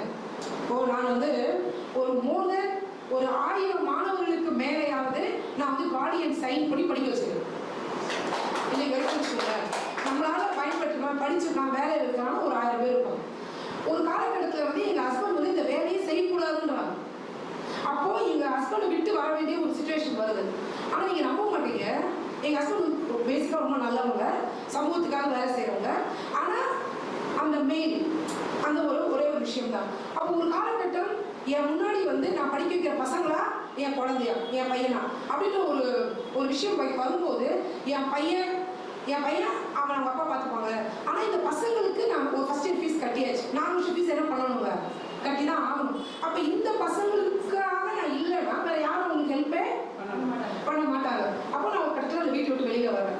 வீட்டை விட்டு வெளியில வந்தா நான் எங்க வீட்டுக்கு போக முடியாது. ஏன்னா எங்க வீட்டை பொறுத்த வரைக்கும் யாருக்குமே சோஷியல் ஒர்க்கெல்லாம் பெரிய இன்ட்ரெஸ்டே இல்லாத ஒரு ஃபேமிலி. அப்ப நான் வீட்டை விட்டு வெளியில வந்து நிறைய பேர் வீட்டுல தங்கியிருக்கேன், நிறைய ஃப்ரெண்ட்ஸ் வீட்டு தங்குவ. அப்போ ஃபர்ஸ்ட் எல்லாம் என்ன சொல்லுவாங்க தெரியுமா எங்க ஃப்ரெண்ட்ஸ் எல்லாம், எங்க ஹஸ்பண்ட் வந்து ஒரு வீட்டுக்குள்ள சேர்க்கணும்னு சொல்லியிருப்பாங்க. ஏன்னா உங்க ஹஸ்பண்டை விட்டு வந்துட்ட, நீ வந்து குடும்பத்தை கரைச்சிடுவ, நீயும் வந்து சொல்லி கொடுத்துருவ. அதனால வந்து என் ஹஸ்பண்ட் இல்லாத நேரம் நீ வந்து என் வீட்டில் சாப்பிட்டுட்டு நீ போ, அந்த என் அட்ரஸ் மட்டும் வேணா பயன்படுத்திக்கோ அப்படின்னு அவங்க வீட்டு அட்ரஸ் கொடுத்துருப்பாங்க. அந்த அட்ரஸ்ல லெட்டர் பேட் இருக்கும், சீல் இருக்கும், எல்லாமே இருக்கும். ஆனா அவங்க வீட்டுக்குள்ள நம்ம போகவே முடியாது. அவங்க ஹஸ்பண்ட் இல்லாதனால போய் அவங்க ஏதாவது சாப்பாடு கொடுத்தா சாப்பிட்டு வந்துடுறது. நிறைய நாள் கோயம்பேடு பஸ் ஸ்டாண்ட்ல நான் தூங்கிடுவேன். அப்போ பஸ் ஸ்டாண்ட்ல படிக்கும்போது நமக்கு வந்து பொம்பளை பிள்ளையா ஆம்பளை பிள்ளையா தெரியக்கூடாது. அப்போ முடிவெட்டு, அப்போ அது பாய் மாதிரியே இருக்கட்டும். இப்போ நைட் தூங்குறது கோயம்பேடு பஸ் ஸ்டாண்ட்ல. எனக்கு நினைவு தெரிஞ்சு 26 நாள் நான் வெறும் தண்ணீர் மட்டுமே குடிச்சிருக்கேன் பஸ்ஸில். அடுத்த நாள் நம்ம ஸ்பான்சரை போய் பார்க்கணும். ஒரு பையனுக்கு வந்து இந்த காலேஜில் படிக்கிறாங்க சார், நீங்கள் ஹெல்ப் பண்ணுங்க அப்படின்னு நம்ம போய் கேட்கணும். அப்போ நமக்கு மாற்று ட்ரெஸ் வாங்குறதுக்கு நம்மகிட்ட பணம் கிடையாது, நல்ல ட்ரெஸ் வாங்க முடியாது. அப்போ ஒயிட் டாப் போடுது. எனக்கு தெரிஞ்சு ஒரு 4 இயர்ஸ் எல்லாம் 2 ஒயிட் டாப்பு 2 பேண்ட்டு, இதை வந்து நான் 4 வருஷம் வச்சிருக்கேன்.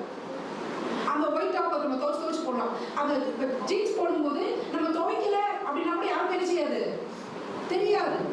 அப்போ கோயம்பேடு பஸ் ஸ்டாண்டில் போயிட்டு பப்ளிக் டாய்லெட்ல குளிக்கிறது, அப்படியே பேண்ட் துவைக்கல. ஒரு நாளாக நான் யோசிக்கிறேன், 70 நாள் நான் பேண்ட் துவைக்கவே இல்லை.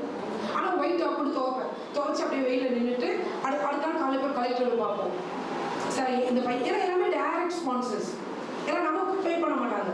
அதாவது இது வந்து வெளிச்சம் ட்ரஸ்ட் மூலமாக வந்து அவங்களுக்கு படிக்க வைக்க மாட்டோம். எல்லாமே டைரக்ட் ஸ்பான்சர்ஸ். அப்போ அவங்களுக்கு எது தேவையில்லை, நம்ம ஆஃபீஸ் தேவையில்லை, நம்ம எங்கே இருக்கோம்னு தேவையில்லை. அவங்க காலேஜுக்கு கேட்பாங்க, அந்த பாப்பாவும் பையனும் நல்லா படிக்கிறாங்கன்னா என்ன பண்ணிடுவாங்க, டேரக்டா ஃபீஸ் ஸ்பான்சர் பண்ணிடுவாங்க இல்லையா. அப்போ அடுத்த நாள் போய் ஒரு அதிகாரியை பார்க்கும்போது நம்ம நீட்டாக ட்ரெஸ் பண்ணியிருக்கணும். ஸோ அதுக்காக ஒயிட் டாப் போட ஆரம்பிச்சது. அப்போது அதாவது எப்படின்னா, ஒரு நாள் நான் இன்னைக்குமே அதை நினைக்கிறேன். ஒரு நாள் வந்து எனக்கு பசிக்கிறது, சாப்பாடே இல்லை, தண்ணி குடிச்சு ஒரு இடத்துல பழங்கள்லாம் வந்து கொட்டிட்டு போயிடுவாங்க கோயம்பேடு ஃப்ரூட் மார்க்கெட்டில். அப்போ போய் ஒரு நாள் நைட்டு போய் கவரில் எல்லாத்தையும் எடுத்துகிட்டு வந்து ஒரு கத்தி வச்சு குட்டியாக கூட போய் ஆப்பிள் அழுகி இருந்தால் கட் பண்ண ஒரு குட்டி ஆப்பிள் கிடைக்கும் இல்லையா, அந்த குட்டி ஆப்பிளில் கட் பண்ணி வச்சு அதை சாப்பிடுறது. எங்கள் ஊருக்காரங்க, எங்கள் ஹஸ்பண்டோட சொந்த ஊருக்காரங்க நிறைய பேர் முடித்துக்குவாங்க. அப்போ அவங்க சொல்லுவாங்க சில நேரத்தில், அன்னைக்கு நீங்கள் கீழே படுத்துக்கோங்க. அப்போ நான் வந்து இப்போ ஷட்டர் இருக்கும் கோயம்பேடு ஃப்ரூட் மார்க்கெட், ஷட்டருக்கு முன்னாடி நான் படுத்துருப்பேன். அவங்க வந்து தூரமாக என்னை பார்த்து படுத்துருப்பாங்க, யாரும் வந்து நம்மளை டிஸ்டர்ப் பண்ணிடக்கூடாது. ஒரு நாள் வந்து ரொம்ப ஆனாலுமே நைட்டு நம்ம கை பிடிச்சி இழுப்பாங்கல்ல பொம்பளை பிள்ளைல. அப்போ பசங்க என்ன பண்ணாங்கன்னா, நீங்கள் இங்கே படுக்க வேணாம் அப்படின்ட்டு அந்த இப்போவுமே நீங்கள் கோயம்பேடு பார்த்தீங்கன்னா வளைவாக இருக்கும். அந்த வளைவு மேலெல்லாம் எத்தனை நாள் ஏறி நான் படுத்துருக்கு. அந்த டைமில் பீரியட்ஸ் டைம் வந்து நாப்கின் நம்ம கூட காசே இருக்காது. சில நாள் வந்து நைட் ஃபுல்லாக அப்படியே ப்ளீட் ஆகிட்டே இருக்கும். காலையில் அந்த ஒயிட் டாப்பில் ஒரு பெட்டிக்கோட் போடுவோம்ல, ஆஃப் பெட்டிக்கோட், அந்த பெட்டிக்கோட்டை பகலில் பீரியட்ஸ் கிளாக்காக யூஸ் பண்ணிவிட்டு நைட் அதை துவச்சி போட்டுட்டு நைட் ஃபுல்லாக அப்படியே உட்காந்துட்டு காலையில் ஜம்ப் பண்ணி இறங்கி போகிறது. அந்த மாதிரியெல்லாம் போராட்டம் பண்ணி தான் இந்த முதல் தலைமுறை மாணவர்களுக்கான ஸ்காலர்ஷிப்பை கவர்மெண்ட் கொடுக்கணும்னு போராட்டம் பண்ணுறோம். அந்த டைமில் கூட ஒரு நோக்கம் என்ன அப்படின்னா, வெளிச்சத்துறை டேகே என்னவா இருந்துச்சுன்னா, support the first generation students for higher education தான். ஸோ அப்போ நம்ம எங்கே போனாலுமே நம்ம வந்து யாரை பார்த்தாலுமே நம்ம சொல்கிறது முதல் தலைமுறை மாணவர்களுக்கு உதவி செய்யணும். அப்போ முதல் தலைமுறை மாணவர்களுக்கான ஸ்காலர்ஷிப் வரல. அந்த ஃபர்ஸ்ட் ஜெனரேஷன் ஸ்டூடெண்ட்ஸ்க்கான ஸ்காலர்ஷிப்க்கு பின்னாடி இவ்வளோ பெரிய ஒரு ட்ராஜடி இருக்குது, இவ்வளோ பெரிய ஒரு கஷ்டம் இருக்குது. அப்போ சாப்பாடு இல்லாமல் ரோட்டில் நின்று கஷ்டப்பட்டு அதுக்கப்புறமா கவர்மெண்ட் கிட்ட மனு கொடுத்து ஒவ்வொரு மினிஸ்டர்ஸை போய் பார்த்து அசம்பிளியில் முதல் தலைமுறை ஏழை மாணவர்களுக்கு அரசாங்கம் ஒரு ஸ்காலர்ஷிப் கொடுக்கணும் அப்படின்னு சொல்லி போராட்டம் பண்ணி அதுக்கப்புறம் எங்களோட கொஞ்சம் பசங்களாம் இருப்பாங்க இல்லையா, நம்ம படிக்க வைக்கிற பசங்க, அந்த மாதிரி நிறைய ஸ்டூடெண்ட்ஸ் எல்லாம் வச்சு உண்டியல் ஏந்துரும். கோயம்பேடு மார்க்கெட்டில் பெரினா பீச் வேறு உண்டியல் ஏந்தும். உண்டியல் ஏந்தும் போது அவங்க அவமானப்படுத்துவாங்க, அசிங்கப்படுத்துவாங்க, செக்ஷுவலாக பேசுவாங்க. என் கூட இருந்த பசங்க அவ்வளோ ஸ்ட்ரகிள் பண்ணாங்க. அவ்வளோ பசங்க சேர்ந்து பண்ண போராட்டத்துடைய விளைவு தான் இன்றைக்கு அரசாங்கம் அந்த முதல் தலைமுறை மாணவர்களுடைய ஸ்காலர்ஷிப் அப்படின்றத அவங்க வந்து கொண்டு வந்திருக்காங்க. எதுக்கு நான் என்னோட இதுன்னு நான் சொல்கிறேன் அப்படின்னா, இன்னைக்கு நம்ம செய்யறது எல்லாமே இப்போ நம்ம வந்து வீட்டை சமாளிக்கிறது, ஒரு சமூகத்தை சமாளிக்கிறது கஷ்டம்தான். ஆனால் நம்மளை வீட்டில் யாரும் இல்லையே. அன்னைக்கு கூட என்கிட்ட ஒருத்தவங்க கேட்டாங்க, உங்களுக்கு வெக்கமா இல்லையா ரோட்ல இருந்து பிச்சை எடுக்கிறதுக்கு? நான் சொல்லி பிச்சை எடுக்கிற தைரியம் இருக்கு. நான் எனக்காக பிச்சை எடுக்கல, யாருக்காக எடுக்கிறோம்? மற்ற ஸ்டூடெண்ட்ஸ் படிக்கணுன்றதுக்காக எடுக்கிறோம். ஸோ அதனால நமக்கு வந்து ஒன்றுமே இல்லை அப்படின்னு சொல்லி, அதாவது ஒரு ஒரு ஒரு ஸ்டேஜில் வச்சுக்கோங்களேன், எங்கள் ஹஸ்பண்டுக்கும் காவல்துறைக்கு ஏதோ பிரச்சனை, நான் வந்து வீட்டில் இருக்கிறேன், எனக்கும் நான் வந்து முழுக்க சோஷியல் ஒர்க்கை எந்த இடத்துலையுமே நம்ம அரசுக்கு எதிராகவோ யாருக்கு எதிராக எந்த ஒரு தீர்வுமே செய்யவே இல்லை. ஆனால் ஒரு நாள் நான் வீட்டில் இருக்கிறேன், போலீஸ் வந்து என்னை அரெஸ்ட் பண்ணி தூக்கிட்டாங்க. நான் வந்து மாசமாகிறேன். அரெஸ்ட் பண்ணி கொண்டு போய் என் மேலே என்ன வழக்கு போடுறாங்கன்னா, நான் வந்து தீவிரவாதி, முதலமைச்சரை கொலை பண்ணுறதுக்கு சதி பண்ணுறோம். முதலமைச்சர் யாரும் இப்போ கலைஞர் கருணாநிதி. முதலமைச்சரை கொலை பண்ணுறதுக்கு சதி பண்ணுறோம், எங்ககிட்ட ஆயுதம் இருக்கு, துப்பாக்கி இருக்கு அப்படின்னு சொல்லி நான் பெயிலபிள் கேஸில் அரெஸ்ட் பண்ணி சும்மா நான் அரெஸ்ட் பண்ணுவாங்களா, அடி அடி அடின்னு அடிச்சு தலையிலேருந்து கால் வரைக்கும் சாதாரண அடியெல்லாம் கிடையாது, அவ்வளோ அடி அடிச்சு வயிற்றுல மிதிச்சு பாப்பா அபார்ட் ஆகி அதுக்கப்புறம் 7 நாள் போலீஸ் கஸ்டடி வச்சுருந்தாங்க. கஸ்டடினா இந்த காலை ஏறி ஒருத்தர் நிற்பாரு, இந்த காலை ஏறி ஒருத்தர் நிற்பாங்க, ஷூ வச்சு அப்படியே தேய்க்குவாங்க, மூஞ்சில் ஒருத்தர் வந்து கால் துப்புவார், அந்த எச்சி வந்து ஒருத்தர் துடைப்பாங்க. ஒரு நாள்னா கையில் கட்டிட்டாங்க, காலில் கட்டிட்டாங்க. அந்த கையை கட்டி போட்ட பிறகு ஒரு போலீஸ் வந்து இங்கே சட்டக்குள்ள கை வைக்கிறது. நான் சும்மா சொல்கிறேன், அவரை பார்த்துட்டு பேரை பார்த்துட்டு, என்ன சார் என்னை ரேப் பண்ணுமா, நீங்கள் ரேப் பண்ணி பாருங்க, விடுந்து எழுச்சா உங்கள் பொண்டாட்டி பிள்ளைலாம் பூவத்தில் மதக்கும், அதெல்லாம் சும்மா என்னை ரேப் பண்ணி போட்டால் நான் தான் பூத்தில் மிதக்கணும் அப்படின்னு பயங்கரப்படியே நம்ம கிடையாது. ஆனால் படத்துக்கு சொல்லலை, அதாவது நம்ம தைரியமாக பேசுகிறா, நம்மளை விட்டுருவாங்க. அவ்வளோ அடி வாங்கி ஜெயிலில் கொண்டு போய் எப்படி தான் போகிறாங்க, நாய் தான் போடுவாங்கல்ல அந்த மாதிரி ஃபுல் ட்ரெஸ் கழிட்டாங்க. நேக்கடாக நம்மளை டெஸ்ட் பண்ணுவாங்க, அதாவது நம்ம வெஜைனா ஹோல்குள்ள எதாவது வச்சுருக்கோமா அப்படின்ட்டு. அப்போ நம்ம உட்காரணும், எந்திரிக்கணும், யூரின் போகிற இடத்த செக் பண்ணுறதுக்காக. அவ்வளோ வலியை கடக்கும்போது கூட நான் எங்கள் அம்மாவுக்கு லெட்டர் எழுதுறேம்மா, நான் வந்து சமூகத்துக்கு என்னை அர்ப்பணிச்சிட்டேம்மா, எவ்வளோ பெரிய பிரச்சனை வந்தாலும் சரி என்னோட இலக்கிலிருந்து நினைச்சு போகிறது கிடையாது, பின்வாங்க போகிறது கிடையாது. ஸோ நம்மளுடைய பர்பஸ் ஆஃப் லைஃப் இருக்குல்ல, நம்மளுடைய கோல் ரொம்ப ரொம்ப முக்கியமான ஒரு விஷயம். அப்போ அந்த ஊர் நம்மளை எவ்வளோ அசிங்கமாக பேசியிருப்போம், எத்தனை பேர் பத்திரிக்கை நம்ம கேவலமாக எழுதியிருப்பான். இன்னைக்கு வரைக்கும் எனக்கு தெரிஞ்சு எங்கள் சொந்தக்காரங்க எங்கள் அம்மா மதிச்சிருப்பாங்களா, பிள்ளைய பெற்றிருக்கா, ஜெயிலுக்கு போன குடும்பம், எவ்வளோ அவமானம் இருக்கும். 2022 தான் அந்த கேஸ் விடுதலையாகி எனக்கு அந்த கேஸ்க்கு சம்மந்தமே இல்லை அப்படின்னு சொல்லி அந்த கேஸ் வந்து விடுதலை ஆகும். அப்போ அந்த விடுதலை ஆகி வர அன்னைக்கு கூட நான் வந்து ஒரு ஊரோட ஒரு பதிவு கூட போட்டிருந்தேன். அதாவது விடுதலை ரொம்ப ஈஸியாக சொல்லிட்டாங்க, கேஸ்ல வந்து இந்த பொண்ணுக்கு சம்மந்தமே விடுதலை. ஆனால் வாங்கின அவமானம், அசிங்கம், அவப்பேரு, எங்கள் அண்ணன் தம்பி எவ்வளோ அவமானப்பட்டிருப்பாங்க, குடும்பம் எவ்வளோ அவமானப்பட்டிருப்போம், பத்திரிகைகள் நம்மளுக்கு எவ்வளோ அவமானமாக எழுதியிருப்பாங்க. அந்த டைமில் பார்த்தா எங்கள் வீடெல்லாம் போய் ரைட் பண்ணி டிவியெல்லாம் உடைச்சி, செவுத்துக்குள்ளெல்லாம் காசு வச்சுருக்கோமான்னு சொல்லி செவுரெல்லாம் உடைச்சி.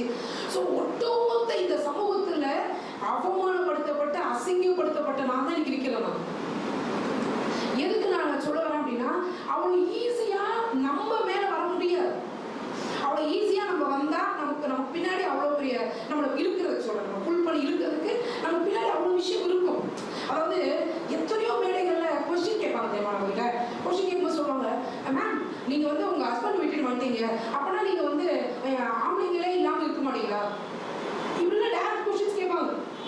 அப்போ நம்ம வந்து அவங்களுக்கு அது புரியுற மாதிரி சில நேரத்தில் இக்னோர் பண்ணிடுவோம். பட் நிறைய நேரம் நான் என்ன பண்ணிடுவேன் அப்படின்னா, அவங்கள ரியலைஸ் பண்ண வைப்பேன். அப்படி எதுவும் சொல்லலையாப்பா அப்படின்ட்டு போயிட்டே இருப்பேன். அவங்க வந்து நம்ம கேள்வி கேட்டதே தப்பு. அப்போ என்ன அப்படின்னா, பொண்ணு அப்படின்னா அவங்களுடைய பார்வை என்ன இருக்கு அப்படின்னா ஒரு செக்ஷுவல் ஆப்ஜெக்ட், அவ்வளோதான். இப்போ நம்ம மீது ஒரு பழி சுமத்தணும் அப்படின்னா அவங்க ப்ராஸ்டியூட், இல்லைன்னா அவங்க வந்து அவங்கள்ட்ட பேசினாலும், அதாவது நம்ம கேரக்டர் மீது தான் இந்த சமூகம் நம்மளை முத்திரை குத்தி நம்மளை புறம் தர முடியுமே தவிர நம்ம அறிவையோ நம்மளுடைய விஷயத்தை யாருமே எடுக்க முடியாது. So why we should react for it? நம்ம ஏன் அதுக்கு வந்து பதில் சொல்லணும்? நம்மளுடைய டார்கெட்டே வேற. இது நமக்கு நல்லாவே தெரிஞ்சிருச்சு, இந்த சமூகம் நம்மளே இப்படிதான் சொல்லும், நம்ம கூட இருக்கிறவங்க இதுக்கு வேற வேலையே இல்லை. இப்போ நீங்களே இப்போ யாருக்காவது நீங்க கூப்பிடுறீங்க, ஒரு 10 பேரை வாங்கப்பா குரூப்ல, செலவழிக்க வேற வேலையே இல்லை, எப்போ பார்த்தாலும் மீட்டிங் ஏதாவது சொல்லுவாங்க, இருக்கட்டுமே. பட் நமக்கான ஒரு பொறுப்பு இருக்கு தெரியா, ரெஸ்பான்சிபிலிட்டி. இதுக்கெல்லாம் எங்க நம்ம யார்ல இருந்து நம்ம எடுக்கிறோம் அப்படின்னா டாக்டர் அம்பேத்கர் தான். அது இருக்க முடியும் இந்த சமூகத்திற்காக இல்லையா? 1950 கான்ஸ்டிடியூஷன் சப்மிட் பண்ணிடுறாங்க. கான்ஸ்டிடியூஷன் கமிட்டி தலைவராக இருந்த ஒருத்தர் 1954 எலெக்ஷன்ல தோக்குறாங்க. இதை விட ஒரு அவமானம் நமக்குலாம் இனிமே வரப்போறதே கிடையாது. 5 குழந்தைங்க டாக்டர் அம்பேத்கர் பிறகுது, அதுல 4 குழந்தைங்க சோறு இல்லாம பட்டினியில செத்து போறாங்க, வறுமையில சாகுறாங்க.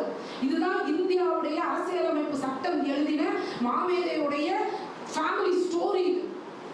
அப்ப அந்த ஒவ்வொரு குழந்தையும் இறக்கும் போது அவருடைய ஆட்டோபயோகிராஃபில் அவர் எழுதுறாரு. அவங்க பையன் ராஜரத்னான்னு சொல்லி ஒரு பையன் இறப்பான். அவங்க எழுதுறாங்க, கிறிஸ்தவத்துல சொல்லுவாங்க, உப்பு சாரப்பட்டு போச்சுன்னா அது குப்பையில போடுறதுக்கு சமம்னு சொல்லிட்டு, என் வாழ்க்கையில் இருக்கிற உப்பு சாரப்பட்டு போயிடுச்சு அப்படின்னு சொல்லுவாங்க. அதாவது அவங்க குழந்தை வந்து இறந்த பிறகு அவ்வளோ ஃபீல் பண்ணி அந்த குழந்தை வந்து தூக்கி வச்சிருப்பாங்க. அது அவங்க என்ன ட்ரீம் வந்துடும். அதில் எழுதுவாங்க, இந்த பூமி என் குழந்தை, அதாவது என் குழந்தைங்க நல்லா இருந்திருந்தாங்கன்னா இந்த பூமி அவங்களுக்குரியதாக இருந்திருக்கும். ஆனால் இல்லை, இப்போ இந்த பூமி அவங்களுக்குரியதா இல்லை. பிகாஸ் அவங்க இந்த பூமியில் இல்லை. அதுக்கு காரணம் என்ன அப்படின்னா அவங்களுடைய அந்த அந்த இழப்பு தான், இல்லையா? இல்லை, அந்த இழப்பு தான். அப்போ என்ன அப்படின்னா நான் அடிக்கடி நினைக்கிறது உண்டு, இப்போ பாபா சாஹேப் அம்பேத்கரை விட நம்ம இழக்க போது கிடையாது, இல்லை பாபா சாஹேப் அம்பேத்கருடைய மனைவியை விட நம்ம இழக்க போது கிடையாது. யோசிச்சுக்கோங்களேன், அவங்க ஹஸ்பண்ட் வந்து லண்டனில் வேலை செய்கிறாங்க. அந்த அம்மா போயிட்டு காலையில் போய் சாணி எடுத்து அந்த ராட்டியை எடுத்து ராட்டியை காய வச்சு அந்த ராட்டியை விற்று தான் பிள்ளைகளுக்கு சாப்பாடு கொடுக்குறாங்க. அப்போ வந்து சொல்கிறாங்க, கூட இருக்கிறவங்கலாம் கேள்வி பண்ணாங்க, என்னைய இவங்க புடிச்சு வந்து வெளியில் படிக்கிறான், இந்த அம்மா வந்து ராட்டியை விற்று சாப்பாடு கொடுக்குறாங்க. எவ்வளோ ஒரு கமிட்மெண்ட் பாருங்களேன். ஆனால் கூட அந்த அம்மா வந்து தன் புருஷனுக்கு எதிராக எங்கேயுமே நிற்கல. அவ்வளோ அவமானத்தை சுமக்கிறாங்க. அப்போ டாக்டர் அம்பேத்கருடைய ஒய்ஃப் வந்து அவங்களுக்கு மனைவிக்கு, அதாவது அம்மாபாய் அம்மாவுக்கு வந்து ஒரு கடிதம் எழுதும்போது பாபா சாஹேப் எழுதுறாங்க, உன்னை நான் வீட்டில் 10 பாத்திரம் தேய்க்க வச்சதை நினைச்சு நான் ரொம்ப வருத்தப்படுறேன் அப்படின்னு சொல்றாங்க. அப்ப நம்ம வாழணுன்றதுக்காக, இந்த ஒரு சமூக தலைமுறைக்காக, இல்ல ஒரு சமூக நீதியை நிலைநிறுத்துறதுக்காக, இல்ல சுதந்திரம், சமத்துவம், சகோதரத்துவத்தை இந்த இந்தியாவில் வந்து உருவாக்கணும், ஒரு என்லைட்டன் இந்தியாவை உருவாக்கணும் அப்படின்றதுக்காக டாக்டர் அம்பேத்கர் இழப்புன்னு ஒன்று இருக்கு இல்லையா? அது நம்மளோட கம்பேர் பண்ணும்போது ஒண்ணுமே இல்லையே. என்ன இதோட ஒரு ஆசையா பெற்று வளர்த்த ஒரு குழந்தைங்க வறுமையில சாகுதுன்றதை விட ஒரு இழப்பு ஏதாவது இருக்க முடியுமா? யோசிச்சுக்கோங்க. தான் மனைவிக்கு எல்லாருமே நம்ம எல்லா ஹஸ்பண்ட் என்ன நினைப்பாங்க, என் பொண்டாட்டி கௌரவமா வாழணும்னு நினைக்கிறாங்க. அதே கனவு டாக்டர் அம்பேத்கர் இருக்காதா? கட்டாயமா இருந்திருக்கும் இல்லையா? ஆனா தன் மனைவியை வீட்டு வேலை செய்ய வச்சிருக்கிறாங்க. பணம் இல்லை, அப்ப அவங்க காசு கேட்கறாங்க, நம்ம பையனுக்கு வந்து ஹாஸ்பிட்டலுக்கு செலவு பணம் வேணும். அப்ப அவங்க சொல்றாரு, நானே இங்க என்னுடைய புக்கை வித்துதான் நான் சாப்பிட்டுட்டு இருக்கேன் அப்படின்னு சொல்றாங்க. அப்ப தன் பொண்டாட்டியையும் குழந்தையும் பாதுகாக்கிறதுக்கு முடியாம அதை கூட அவர் செகண்டரியா வச்சுட்டு தன்னுடைய இலக்கு, தன்னுடைய கனவு, எப்படியாவது இந்த சமூகத்துல நம்மளால மேக்சிமம் என்ன பண்ண முடியும் அதை நம்ம பண்ணிட்டு நம்ம போயிடலாம், பிள்ளைங்க இறந்தாலும் பரவாயில்லை. ஸோ அந்த லெட்டர் முடிக்கும் போது அவங்க சொல்லுவாங்க, உடைப்பட்ட மனதோட இதுக்கு மேலே என்னால் எழுதுறதுக்கு முடியல, வித் ப்ரோக்கன் ஹார்ட் இந்த கடிதத்தை நான் முடிக்கிறேன் அப்படின்னு சொல்லி எழுதுறாங்க. ஸோ ஒருவேளை டாக்டர் அம்பேத்கருடைய அந்த தியாகம், அந்த அர்ப்பணிப்பு, அந்த தயாரிப்பு, அதுதான் இன்னைக்கு நம்ம இங்க நிற்கிறோம். இன்னைக்கு நம்ம அந்த இடத்துல நிற்க வைக்கிறது.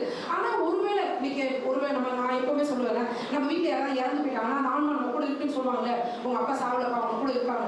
ஒருவேளை டாக்டர் அம்பேத்கருடைய ஆன்மா இந்த சமூகத்தை பார்க்கும்போது கட்டாயம் வருத்தப்படும். ஏன்னா இந்த பசங்க படிக்க மாட்டாங்க, நீட்டா இல்லை ஏதோ ஒரு விஷயம். ஒரு சிலர் நம்ம படிச்சிருக்கிறோம், but what is the responsibility?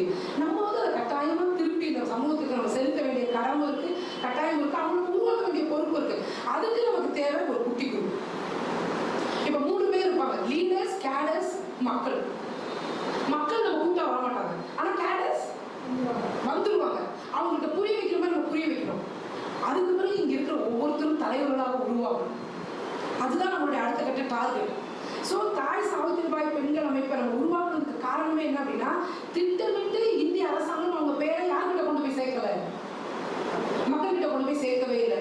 ஏன்னா அவங்கள சொன்னா இதை பேசணும், அவங்க வந்து ஜாதிய வர்ணாசிரமத்துக்கு எதிராக போராடினாங்கன்னு பேசணும். அப்ப ஜாதிய வர்ணாசிரமம் என்னன்னு சொல்லணும், அதை யாரும் உருவாக்குனாங்கன்னு சொல்லணும். ஸோ இந்த மாதிரி வரலாறை மறைப்பதற்காக பேரையே மறைச்சது அப்படின்றதுனால இன்னைக்கு டீச்சர்ஸ் டே சாவித்திரி அம்மா பேர்ல இல்லாம வேறவங்க பேர்ல வைக்கிற அளவுக்காக தான் ஒரு அரசாங்கம் இருக்கு. ஸோ நம்ம ரொம்ப தெளிவான ஒரு புரிதலை தான் நம்ம கொண்டு போறோம். ஸோ நம்ம ஒரு குழுவா சேர்ந்து 3 விஷயம் இந்த சமூகத்துக்காக நம்ம சாக்ரிஃபைஸ் பண்றோம். நம்ம டைம், நம்ம டேலண்ட், நம்ம பணம். ஏதோ ஒண்ணு, இப்போ என்கிட்ட பணம் கொடுக்க முடியல, பட் என்கிட்ட டேலண்ட் இருக்கு, அந்த நான் வந்து நல்லா எடிட் பண்ணுவேன், இல்லை நல்லா படம் வரைவேன், இல்லை நல்லா கிளாஸ் எடுப்பேன், ஏதோ ஒண்ணு. இல்லை என்னோட நேரத்தை கொடுக்குறேன், நம்ம போய் ஒரு கலைக்குழுவா சேர்ப்போம், நம்ம இப்போ பசங்களுக்கு போய் நம்ம எதனா பேசலாம். ஸோ இந்த மாதிரியான ஒரு விஷன் டாக்டர் அம்பேத்கருடைய கனவு அப்படின்றது வந்து இந்த மக்கள் வந்து இந்த நாட்டை ஆளணும் அப்படின்னா நம்மளுடைய வேலை என்னன்னா ஆள்றதுக்கான குவாலிட்டிஸை டெவலப் பண்றது. கரெக்டானா? இப்போ நம்ம பிள்ளைங்க யாராவது நாளைக்கு ஒரு மினிஸ்டர்ஸாக வராங்க, சீஃப் மினிஸ்டர் வராங்க அப்படின்னா அந்த குவாலிட்டியாக டெவலப் பண்ணுறது, ஃபிசிக்கலி, மென்டலி, அதுதான் முழு மனித வளர்ச்சி. அப்போ ஒரு பொலிட்டிக்கல் லிபரேஷனுக்கு முன்னாடி ஒரு ப்ரிப்பரேஷன், அது மைண்டு, பாடி, நாலேஜ், ஸ்கில், இதை நம்ம தயார் பண்ணிட்டா நம்ம பிள்ளைங்க என்ன பண்ணிடுவாங்க, அந்த இடத்துக்கு போய் உட்காந்துருவாங்க. ஸோ இந்த தயாரிப்பு வேலையை பெண்களால் தான் செய்ய முடியும், நம்மளால தான் பண்ண முடியும். ஏன்னா நம்ம தான் அவமானங்களை எல்லாத்தையும் நம்ம என்ன பண்றோம், தட்டி தூசு அப்படின்னு நம்ம நினைக்கிறோம். ஆம்பளைங்க வந்து ரொம்ப ஸ்ட்ரெஸ் அடுத்த கட்ட மீட்டிங்கில் மாதம் ஒரு முறை யார் வந்தாலும் வரலனாலும் சரி, என்னக்கா மாதம் நம்ம வந்து ஒரு கருத்தரங்கு நடத்துகிறோம். அதில் வந்து தொடர்ந்து இந்த வேலையை நம்ம செய்கிறோம். ஏதாவது ஒரு ஏரியாவை நம்ம ஒரு பைலட் ப்ராஜெக்ட் மாதிரி எடுத்துட்டு, வியாசர்பாடியவோ புளியாந்தோப்போ ஏதோ ஒரு இடத்துல நம்ம வந்து ஒரு பைலட் ப்ராஜெக்ட் எடுத்துட்டு அங்கிருந்து ஒரு சில குட்டி மாற்றங்களை ஏற்படுத்தி இந்த சமூகத்துக்கு இந்த பசங்க இவ்வளோ இன்டெலெக்சுவலாக இருக்கிறாங்க, இவ்வளோ ஸ்கில்டாக இருக்கிறாங்க, இவ்வளோ நல்லா இங்கிலீஷ் பேசுகிறாங்க, இவங்க வந்து வேற லெவல் டேலண்ட்டு, நம்ம யாரும் எதிரி கிடையாது. நம்மளோட அல்டிமேட் எய்ம் வந்து ஹியூமனிட்டி, மனிதம். ஸோ பாபாசாஹேப் அம்பேத்கருடைய அல்டிமேட் எய்ம் அப்படின்னா மனிதநேயம் நிறைந்த சமூகத்தை உருவாக்குது. பிரபுத்த பாரத் அப்படின்னு சொல்றாங்க, ரொம்ப அழகான வார்த்தை, த என்லைட்டன் இந்தியா அப்படின்னு சொல்றாங்க. ஸோ ஒரு மனிதநேயம் நிறைந்த, ஏற்றத்தாழ்வு இல்லாத, யாரும் யாரையும் வெறுக்காத, ஆனால் நம்ம வந்து ஒரு அழகான புத்தருடைய கொள்கையை பின்பற்றணும்னா எல்லாமே லவ் தான் மேலோங்கி இருக்கும் இல்லையா? ஸோ அந்த அன்பு நிறைந்த ஒரு முழு மனித வளர்ச்சியை நோக்கி டிராவல் பண்ணுறது நம்ம எல்லாரும் ஒன்றா செய்யலாம். ஸோ நமக்குள்ள என்ன மிஸ்அண்டர்ஸ்டாண்டிங் இருந்தாலும் அது வந்து பின்னாடி பேசக்கூடாது. ஸோ அட்லீஸ்ட் இந்த குரூப்ல இருந்து இந்த நிமிஷத்துல நம்ம எடுக்கிற முடிவு என்னது, நோ பாசிபிள் அபவுட் எனிபடி. இப்போ என் மேலே எதனா தவறு இருந்துச்சுன்னா அப்படியே உட்காரோம், நீங்கள் இந்த மாதிரி பேசுறீங்க, எனக்கு வருத்தமாக இருந்துச்சு, நான் தப்பு பண்ணுற பட்சத்தில் சாரிங்க, எனக்கு தெரியாமல் பேசுகிறேன், அவ்வளோதான். ஸோ எந்த காரணம் கொண்டும் யாரையும் பற்றி நம்ம புறம் கூறாமல், அதே போல் நோ நெகட்டிவ் அபவுட் எனிபடி. யாரை பற்றி நம்ம நெகட்டிவ் பேசுகிற தகுதி நமக்கு கிடையாது. நமக்கு ஒரு வேலை இருக்குது, அதை செய்யறதுக்கே நமக்கு நேரம் இல்லை. ஸோ நமக்கான வேலை திட்டத்தை வகுத்துக்கிட்டு குட்டி குட்டி வேலைகளை நம்ம வந்து சேரலாம், நம்ம குரூப்பில் பேசலாம், நல்ல விஷயங்கள் பேசுவோம். மேம் சொன்ன மாதிரி அவங்க குரூப்பில் சேர்ந்து காலையில் யோகா பண்ணிக்கலாம், நிறைய விஷயம் தெரிஞ்சுக்கலாம், மெடிடேட் பண்ணலாம். ஸோ இனி வர நாட்கள் கொஞ்சம் பிளான் பண்ணி நம்ம வேலையை செய்யலாம். ஸோ இந்த இனிஷியேட்டிவை வந்து காவியாவும் அண்ணாக்கா செல்வாக்கும் ரொம்ப நாளாக எல்லாருமே சேர்ந்து எடுத்துக்கிறோம். ஸோ இந்த முயற்சி வந்து நிச்சயமாக நம்ம முன்னோர்கள் எடுத்த, அதை என்ன சொல்கிறது, இப்போவே நான் சொல்லுவோம் தெரியுமா தெரியல, ஒருவேளை இது என்னுடைய நம்பிக்கை என்ன அப்படின்னா, குட் ஸ்பிரிட்ஸ் நம்ம கூட இருக்குன்னு சொல்லுவாங்க. இப்போ பஞ்சபூதாஸ் நம்ம கூட இருக்குன்னு சொல்லுவாங்க, நேச்சர்ஸ் நம்ம கூட இருக்கிற மாதிரி அந்த நல்ல ஆன்மாக்களும் நம்ம கூட இருக்கும், நம்மளை வழி நடக்கும். ஸோ தொடர்ந்து இந்த சமூகத்தை நல்வழிப்படுத்துவதற்கு நம்ம தயாரிக்கிறோம். That is the take for us. I May preparing my self. நான் எங்கே தவறு செய்கிறேன், இந்த ரெண்டே கேள்வி தான் என்னிலிருந்து கேட்கும். என்னை நான் தயார் செய்வதற்கு நான் எங்கு தவறிக்கிறேன், அவ்வளோதான். நம்ம எங்க தவறணும் கண்டுபிடிச்சிட்டோம்னா தயாரிச்சுக்கணும். தயாரிக்கிறது மனம், உடல், அறிவு டுவர்ட்ஸ் தவறு. சரியா? ஸோ இந்த கேள்வி இன்றையிலிருந்து நம்ம ஒவ்வொரு நாளும் படிக்கிறதுக்கு முன்னாடி ஒரு 10 நிமிஷமாவது நம்மளோட உட்காந்து ஸ்பெண்ட் பண்ணி, இந்த நாளில் நான் எங்கே மிஸ் பண்ணேன், என்னுடைய தயாரிப்பில் நான் எங்கே தவறிக்கிறேன், என்னுடைய வளர்ச்சிக்கு நான் எவ்வளோ நேரம் செலவு பண்ணியிருக்கேன், என் உடம்புக்கு எவ்வளோ நேரம், என் மனசுக்கு எவ்வளோ நேரம், என் அறிவுக்கு எவ்வளோ நேரம். இந்த கேள்வி நமக்குள்ள கேட்டு கேட்டு கேட்டு இந்த பயணம் வந்து தொடர்ந்து போகணும் அப்படின்றத கேட்டுட்டு ரொம்ப சிறப்பாக, ரொம்ப அருமையாக நம்மளுடைய உடம்பை டாக்டர்ஸ் கூட சொல்ல முடியாது, அவ்வளோ அழகாக சொன்னேன் டாக்டர் செல்வராணி அவங்களுக்கும் நான் வந்து நன்றியை சொல்கிறேன். இதை ஒருங்கிணைச்ச எல்லாருக்கும் நெஞ்சார்ந்த நன்றியை சொல்லி முடிச்சுட்டேன். Thank you so much. ஒரு 52 வருஷம் இன்னைக்கு நான் 2 பெண்மணிகளை பார்த்து நான் மனசு உடைஞ்சிட்டேன். நான் இன்னைக்கு உண்மையிலே பேச முடியல. 1 லட்சம் ரூபாய் சம்பளம், டாக்டரேட் முடிச்சு டாக்டர் செல்வராணி மேடம் போனாலும் தூக்கி போட்டு வாழ்வியல்னா என்னன்னு சொல்லிட்டு புரிஞ்சுட்டு வந்திருக்காங்க. உண்மையிலே அவங்களுடைய நட்புகளும் அவங்களோட ஜேர்னி பண்ணுறதை வந்து நான் பெரிய பாக்கியமாக நினைக்கிறேன். இந்த மனசு ஆழத்துலேருந்து சொல்கிறேன். அவங்க என் கூட இருக்கிறது என்னுடைய வாழ்க்கையை நான் வந்து ரொம்ப செம்மைப்படுத்துறது எனக்கு பெருசாக இருக்குது. எனக்கு ரொம்ப ஆச்சரியமாக இருக்குது. கடந்து வந்த பாதைகளில் வந்து பொருள் பேசுகிறவங்க, பின்னாடி தப்பாக பேசுகிறவங்க, தீங்கு செஞ்சவங்க, இந்த மாதிரி நிறைய நல்லவர்களையும் நம்ம சந்திச்சிருப்போம். மிகப்பெரிய ஒரு ரோல் மாடலாக நான் வந்து டாக்டர் செல்வராணி மேடம் பார்க்குறேன் இன்னைக்கு. ஆனால் நான் ரொம்ப அதை பற்றி நான் யோசிச்சு ஃபீல் பண்ணுறேன். அதே மாதிரி சரி, இவங்களுக்கெல்லாம் என்ன பிரச்சனை கேரளாவில் பிறந்துட்டு, எனக்கு இன்னமும் இந்த கேள்விக்கு மட்டும் விடை தெரியல. உங்கள்கிட்ட வந்து நான் ரொம்ப உரிமையாக பேசணும். அக்கா என்னோட சொல்லும், இந்த தவறு ஃபஸ்ட்டு ஸ்டார்ட் பண்ணவே மாட்டேன் கிட்டேன். என்ன பிரச்சனை உங்களுக்கு? எல்லாரும் மாதிரியும் ஒரு பொண்ணு கல்யாணம் பண்ணி போய் குடும்ப வாழ்க்கையில இருந்து ஒரு குழந்தை பற்றி இன்னொரு குழந்தை பற்றி சராசரியாக வாழக்கூடிய உனக்கு அந்த உள்ளுக்குள்ள இவ்வளவு பெரிய அசாத்தியமான வாழ்க்கையில ஒருத்தர் பிரெக்னெண்டா இருக்கும் போது ட்ரெஸ்ஸே இல்லாமல் அடிச்சு ஒதிச்சு ஆனால் தைரியம் எங்கிருந்து வந்தது, ஏன் வந்துச்சு, ஏன் உனக்கு இந்த சமூகத்துக்காக செய்யணும்னு தோணுச்சு? நான் எம்எம்டியில் நான் நிறைய மீட்டிங் கண்டக்ட் பண்ணும்போது மோஸ்ட்லி இங்கே இருக்கிறவங்களுக்கு தெரியும், சில பேர் என்ன தப்பா பேசுவாங்க, இவன் புகழுக்காக பண்றா, இதுக்காக பண்றா, அதுக்காக பண்றாடும் போது நான் மனசு சோர்ந்து போயிட்டு நிறைய முறை நான் பண்ணாம விட்டுட்டேன். ஆனா ஒரு வாழ்க்கையே, ஒரு கேரக்டரையே, ஒரு குடும்பத்தையே நாசம் பண்ணாலும் நான் இந்த சமூகத்துக்காக நான் திரும்ப பண்ணுவேன் அப்படின்னு சொல்லிட்டு இங்க வந்து நிக்கிற இந்த ஷெரீப் கிட்ட கேட்கிற கேள்வி, ஏன் உங்களை எது பண்ண வச்சுச்சு? அந்த தைரியம் உங்களுக்கு எங்கிருந்து வந்துச்சு? ஏன் பண்றேன் இந்த சமூகத்துக்கு? ஓரளவுக்கு பண்ணலாம், பணம் செலவு பண்ணலாம், இல்ல டைம் கொடுக்கலாம், இல்ல டேலண்ட் கொடுக்கலாம். ஒரு ஜென்மத்தை முழுசும் எனக்கு இந்த சமூகத்தை கொடுக்குறேன் அப்படின்னா என்ன காரணம்? ரயில்வே ஸ்டேஷன் போயிருந்தேன். ரயில்வே ஸ்டேஷன் போயிருக்கும்போது ஒருத்தர் வந்து டாய்லெட் க்ளீன் பண்ணிட்டு இருந்தாங்க. அப்போ நான் வந்து கூட கொஞ்சம் பசங்க இருந்தாங்க. அப்போ நான் வந்து அதை பார்த்தேன். அதை பார்க்கும்போது என்ன தோணுச்சு அப்படின்னா, ஒருவேளை டாக்டர் அம்பேத்கர் இல்லைன்னா நானும் அந்த வேலை தான் அதை செய்திருக்கணும்.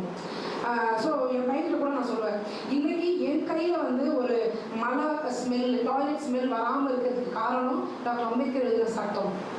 அப்போ அதுக்கு அவங்க இழந்தது ஒரு ஜென்மம் தானே. இப்போ அவங்க வந்து ஏதோ ஒரு இடத்துல தான் செல்ஃபிஷாக இருக்கணும் அப்படின்னு கொஞ்சம் ஆசைப்பட்டுருந்தா போதுமல்ல. இன்னைக்கு நம்ம வந்து போனோம் தான், இந்த சமூகம் வந்து இந்த சிஸ்டம் அப்படியே தான் இருந்திருக்கும் இல்லையா. ஸோ நிறைய பேர் கஷ்டப்பட்டுருக்காங்க. நாட் ஒன்லி பாக்ஸர் அம்பேத்கர், நிறைய மாமனிதர்கள் கஷ்டப்பட்டு இருக்காங்க. ஆனால் டாக்டர் அம்பேத்கர் அளவுக்கு இழந்தது நான் சொல்லுவேன். பெரிய பெரிய தலைவர்கள் கஷ்டப்பட்டிருக்காங்க. ஆனால் ஒரு ஜென்மத்தையே ஒருத்தர் இழந்திருக்காரு. ஒரு ஜென்மமே, அதாவது பாலசாஹிப் வந்து வெற்றியை காண்டிருக்காரான்னு எனக்கு தெரியவே இல்லை. டாக்டர் அம்பேத்கர் வந்து எங்குமே ஜெயிச்சதே கிடையாது.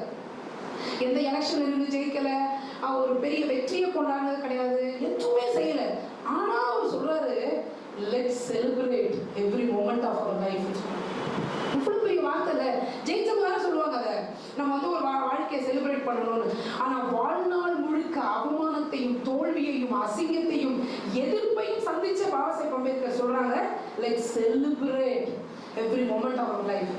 அதை விட நமக்கு காதல் தானே, அது ஒரு இலக்கு தானே. அது இப்போ நம்ம செய்யலைன்னா யார் செய்வா இந்த வேலையை?